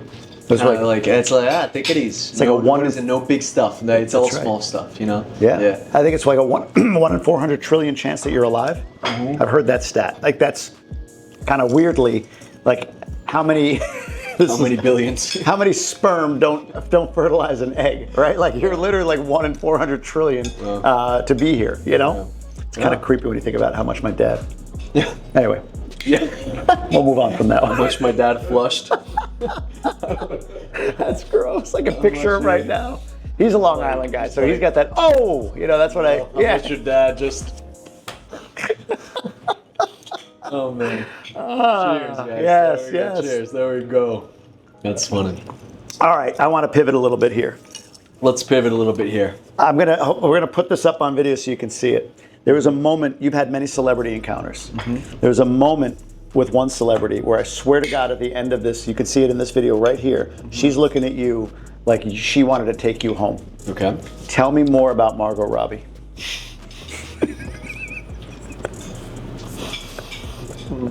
I love making magicians blush. This is my first time ever doing it, so I know now that I love it. It's the first time, but this is amazing.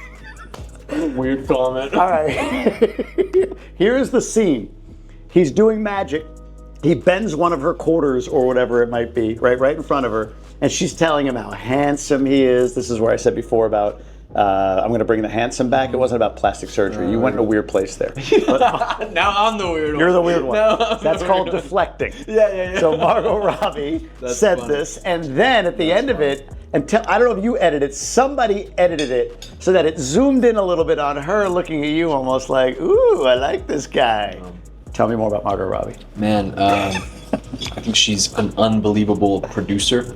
I think, honestly, her acting ability is on par, or if not, her producing ability is just okay. That's all great. I mean, did you have a shot? Did you have a shot that you passed up on that night?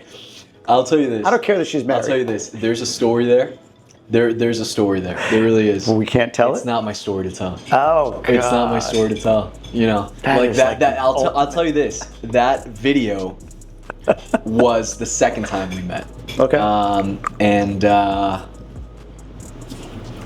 Yeah, I can't. That's fine. I can't. That's fine. I'm sorry. That's okay. I'm trying to think if I can swerve around. Can we I'll off swerve camera? around Do it. I get the story? Huh? Do I get the camera off camera? Sure. All right, I will never share. Sure. I'm sorry. Sure. There we go. What about? Nice. Tell me about. I'm sorry, I killed your question. No, dude. no, Yeah, it was the right answer. Another one that you. But had. I will say this, dude. Like, what a magnetic human being. Yeah. Right? She is a person that has really mastered the craft of magnetism. Yeah. I wrote a book. It's unpublished. It's called The Principles I was gonna of say Persuasion. I did the research. I didn't see a book. You know, we talked about the mastermind. Yeah.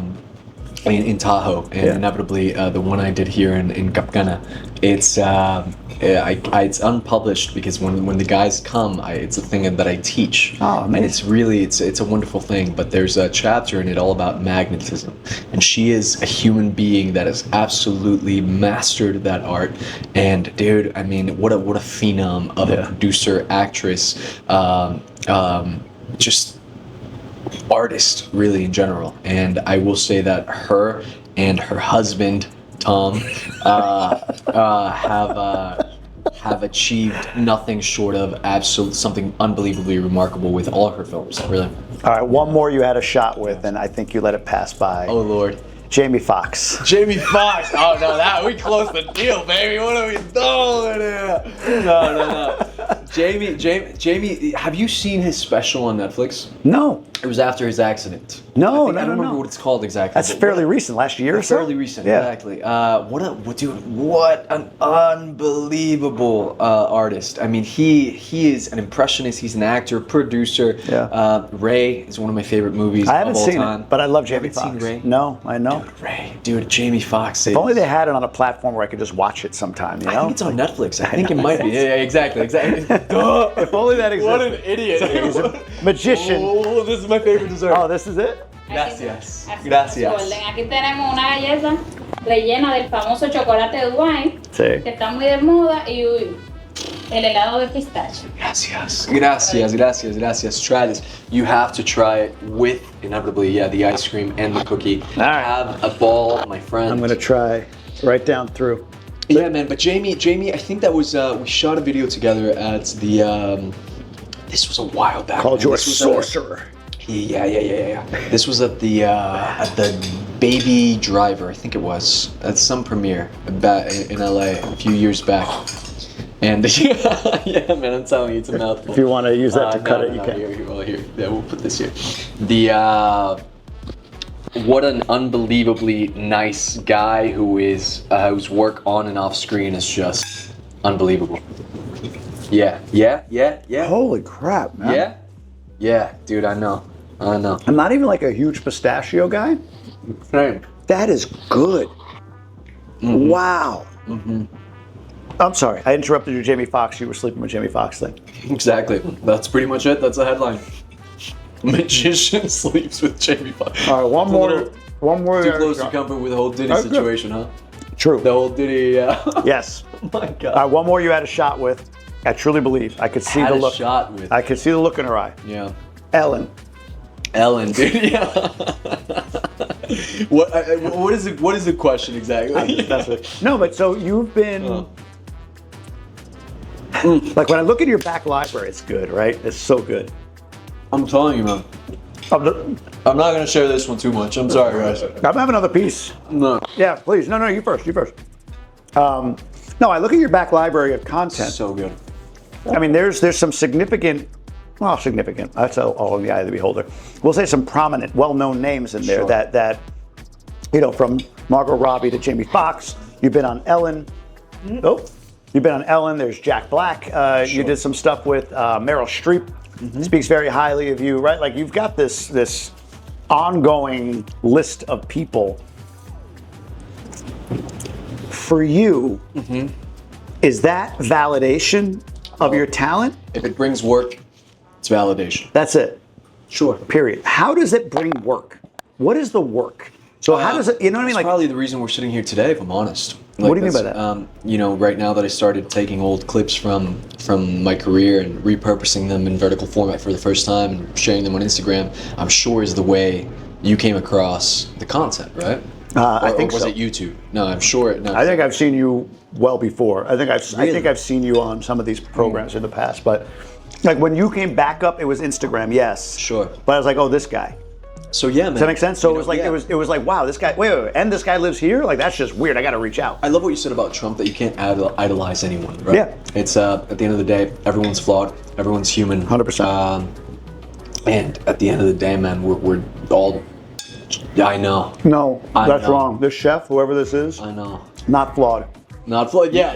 Cheers Nor- to that. nor- Yeah, cheers. to Nor are that. they human. They must not be. I agree, man. I agree. This is like AI food. Holy it cow. really is, man. It's fantastic. This is incredible.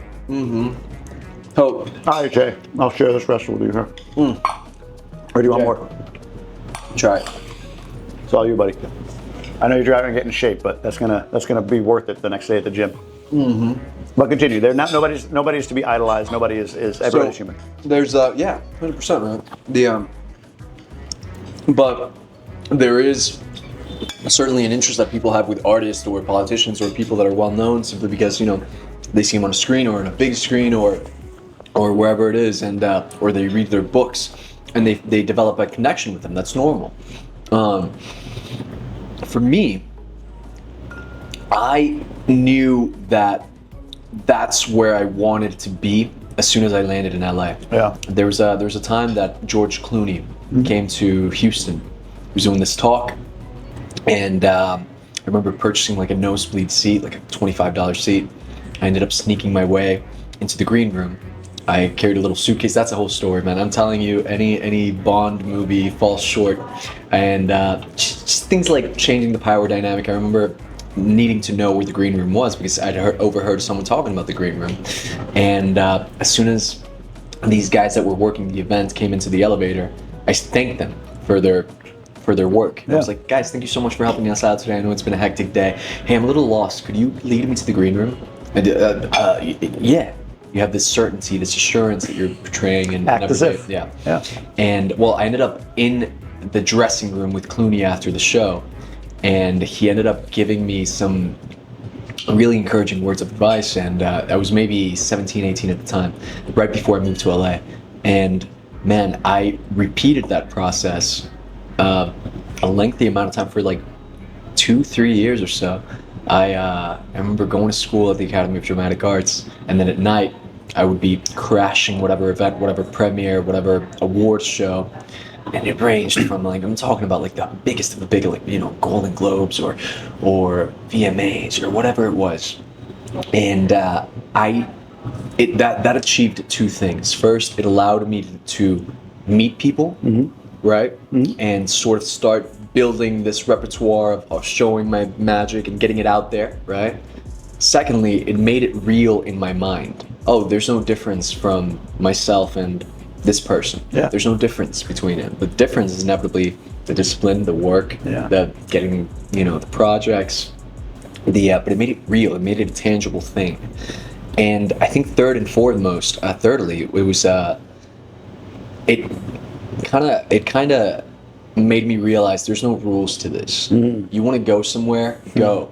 I saw a Tarantino clip this morning where he was like, you know, if I want to tell this story, I don't, and it's a little arrogant, sure, but if I want to tell a story, I don't seek permission. It is my God-given right to tell the story, so I'm going to take it. You know how he gets all crazy? Yeah. And it's like, it's a little arrogant, sure, but he has this assurance that where he's going, it's where he's going, period. He's not asking anybody for permission. That's kind of the way I've always operated, which yet again is a double-edged sword. It has huge benefits. It can also close quite a bit of doors. And so why was it important to me was the question. It's not that it's important to me, it's that it's important to other people. And so in order for me to work, you know, I needed to have that, you know, validation from certain people. And it's also interesting, man. It's interesting. Like, we work in such a cool industry and such a cool job. Like, you get to interview these fascinating peoples. Yeah, it is. It's a good word. Salud. These fascinating people across the country and across the globe, right? And with myself, it's very similar in the sense that, you know, I'll get called up to do whatever event and get to meet just people who are at the top of their craft. So away from any aspect of fame or away from any aspect of money or anything like that, it's I have the privilege and the pleasure to meet people who are meticulous, obsessive, and talented and disciplined at what they do. That's a blessing. That's a real blessing. It is. You know? Yeah. Like you said. I don't know if that answers your question. It does. Proximity is power. I get it. It's the same reason I pay every year to enter a certain room, to be around certain types of people, because it creates opportunity for me, right? And I get to serve at a really cool level. You're doing that, right? When you get in front of an Ellen or a Margot Robbie or whomever, you have the opportunity to serve, and you know, through that you reap the benefit. You get to work in your craft, in what you do. So I think it comes down to proximity is power. Fair? Fair? Is that a fair statement? Sure. But people can sometimes like, how do you define that form of power?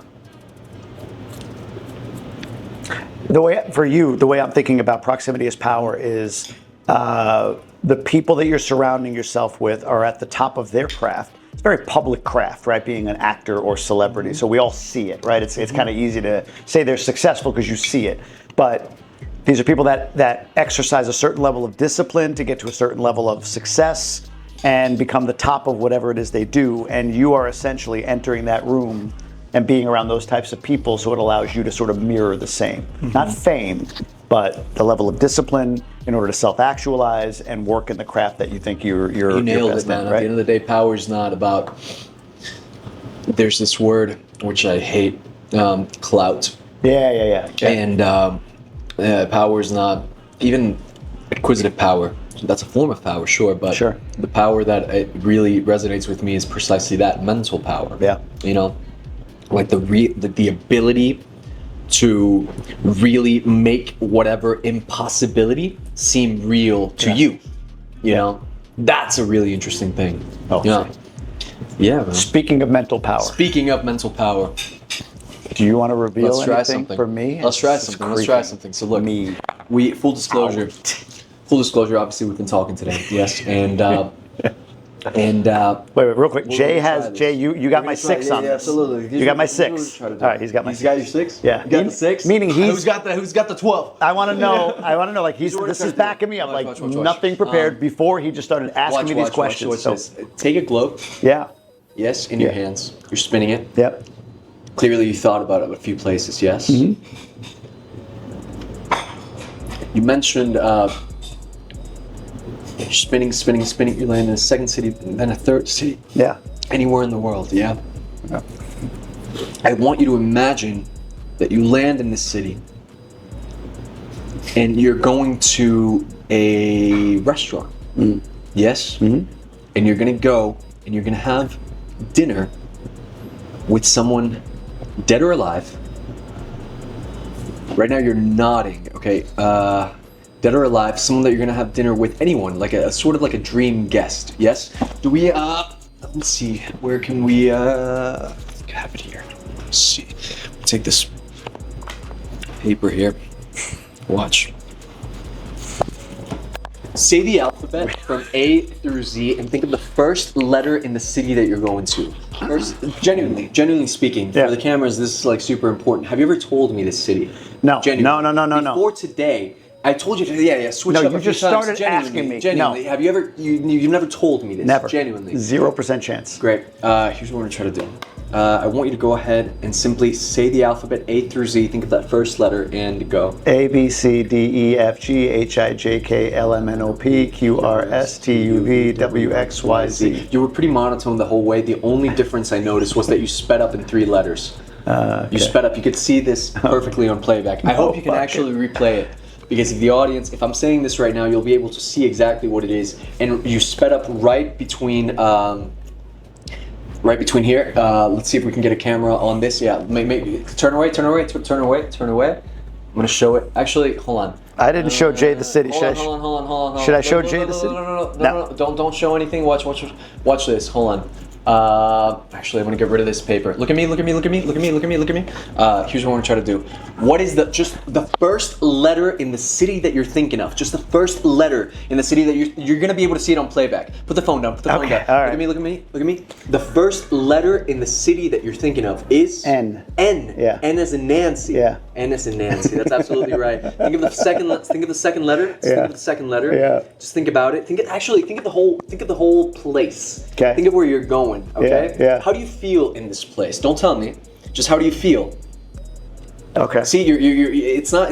If it were somewhere like Paris, immediately you go happy, but you immediately have to think about it. How do I think of this place? Which makes me think that you haven't been to this. Have you been to this place? Maybe you have. You haven't. No. You see what I'm saying? No, Because now you're thinking, how would I feel in this place instead of how do I feel in this place, right? Yeah. You're a pretty well-traveled guy. But that makes me think it's not a place like. It's not a well-known place. Maybe it is a well-known place. Maybe no. Now you're laughing. Now you're confirming that with me. Now you're trying to play it off as if I'm not going to tell you anything. Look at me. I want you to imagine the map of the world right here, and just boom. You've got the Americas right here. You've got Europe and everything. I mean, you can see it on camera. I said you've got the Americas right here, and then you've got Europe and everything right here, and you were just looking at Europe and Africa and everything there, okay? And Asia, and now, okay, look at me, and now you're really trying to conceal it because you're really trying not to smile. I could be wrong with this. I'm probably gonna be wrong, but I'm gonna take it. I'm gonna give it a shot. Close your eyes and show it to the camera, and I just want you to go ahead and say. Just the city. Just the city? That you're thinking of. Say it. Right now? Say it. Nairobi. Open your eyes. Open your eyes. Look. Hold on. Put the phone down. Look. Look. Genuinely. Watch. Put it away. You're in Nairobi, yes? Yeah. You're in Nairobi. You're going to a place. Yes? Yeah, You're going to a place. Yes. Yes? To eat with someone. Oh, yes. Yeah. Watch. This is a dream guest, yes. Sure. Oh, yeah. A dream guest. Yep. Yeah. Oh yeah. Oh yeah. Oh yeah. So I mean, that's a real definition of something that you want to have happen, which wouldn't be the case with someone who is dead. So it's probably someone who's alive. You're like, oh yeah, obviously. And now you're not saying anything. You're like, I'm done saying anything. No, No. That just gave. I mean, you just answered the question without saying anything. Watch. Look at me. Look at me.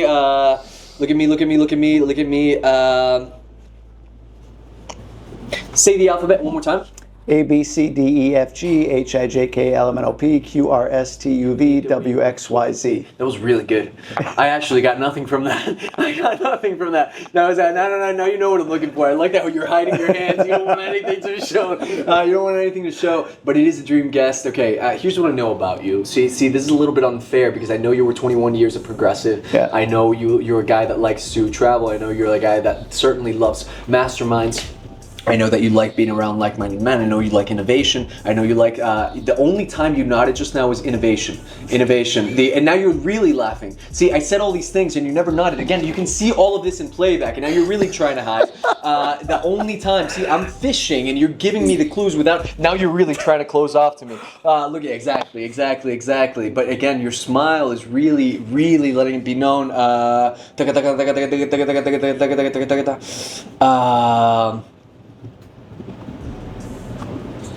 Okay.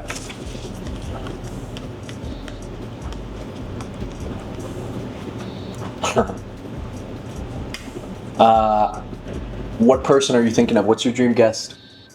Elon Musk.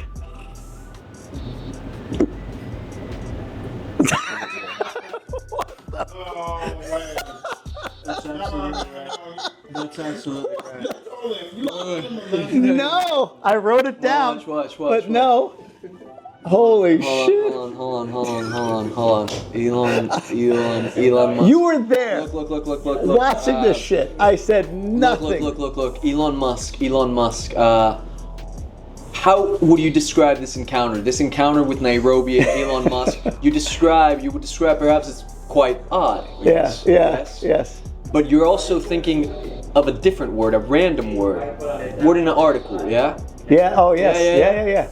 You have that in your mind. Yes, yeah. He had me pick a word genuinely. out of the article.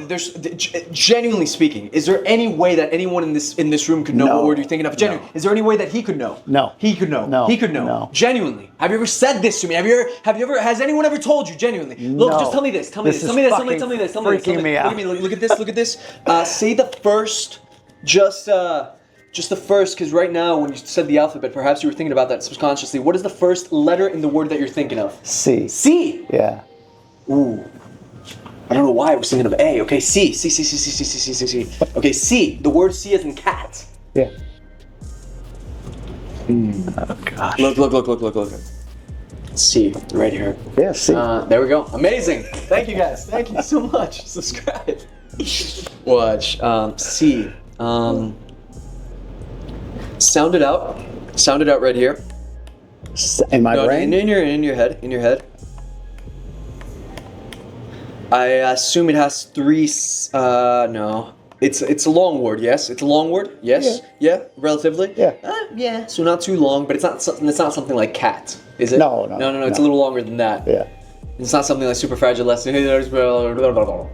No. Yeah. Okay. Sound it out. Sound it out right here.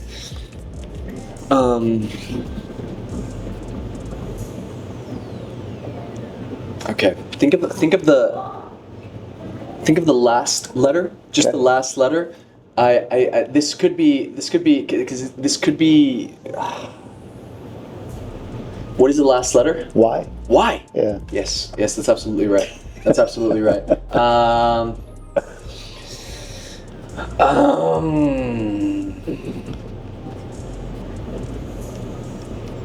What is the word that you're thinking of? Constantly. Ooh, I don't know why I put continuous. Oh. Fair. That's close. Yeah. That's close. Interesting. Did I trick a magician? Yeah. Maybe. No. Let's take it a step further. Let's take it a step further. Genuinely. Now, since we can't leave on a low note. Yeah. We're in Nairobi. Yeah. We're with Elon Musk. You're sitting across from him. Yeah. Yeah. and you're eating something. Yes? Visualize this thing that you're eating. Really visualize it. Yes? Yeah. You know, this is okay. Jamie Gruber, this is a pleasure and a privilege. You are a guy that has absolutely taken this incredible leap, come into this country and really spoken and been very vocal about its beauty. What word are you eating? What word? What are the words? What food are you eating with Elon Musk in Nairobi? Say it. I want it to be right for you. Short rib. Short rib. Yeah. Interesting. Is there any other food that you're thinking of? I don't think so. It's not something like sancocho, perhaps. Oh fuck! It is sancocho. Holy shit! It is actually? It is sancocho. Yes. Look. No shit. I forgot my word. That's incredible. Right here. Look at that. There are the words. Nairobi constantly Elon sancocho. I told you sancocho. Fuck! I forgot about that. Holy shit! How did you remember my word? What the fuck? I thought of short rib first. That's incredible. And then I was like, no, let me do something Dominican. Yeah. So I told you sancocho. Holy fuck. I literally wrote that. I wrote them down because I was going to forget, right? And I'm like, there it is. Because we did this like 2 hours ago. What the fuck do you do? I know. You wouldn't have a job. Wow, man. I'm trying to think of like how like Nairobi was such a left field. You were thinking of Paris first. Paris first. What city did you think of second? Bangkok. Bangkok. And then I was like, let's just go like Nairobi. Just like, and then you were like, how do you feel there? I'm like, I don't fucking know. I've never been to Nairobi. I have no idea what Nairobi even feels like. So, holy shit. And then to know short rib, I did think short rib first earlier, but then it's been 2 hours. I completely forgot. I switched it and I told him sancocho and I wrote it down. Literally wrote it down right there. That's too funny, man. Sancocho. That is too funny. Where's the camera? Right there. Sancocho. Is it seeing it? That's incredible. But wow, Nairobi, Muscat, and sancocho. Holy shit, how you knew that? It's a lot of fun, man. It's fun. It's fun. What were you saying? Where can people find yeah, man, Instagram. Yeah. Live shows, inevitably. Yeah, I do quite a bit of those, private and corporate. So if you want to hire us, be my guest. I love it. Yeah, man, it's quite a bit of fun. Truly appreciate you doing this. Brother, truly appreciate you. No, it's been amazing. So thanks again. How long was this run? Oh God, hour and a half. Who knows? Hour 40. Hour 30? Like Hello. 2 hours and something. No. And something? No. No. I don't believe it. That's not.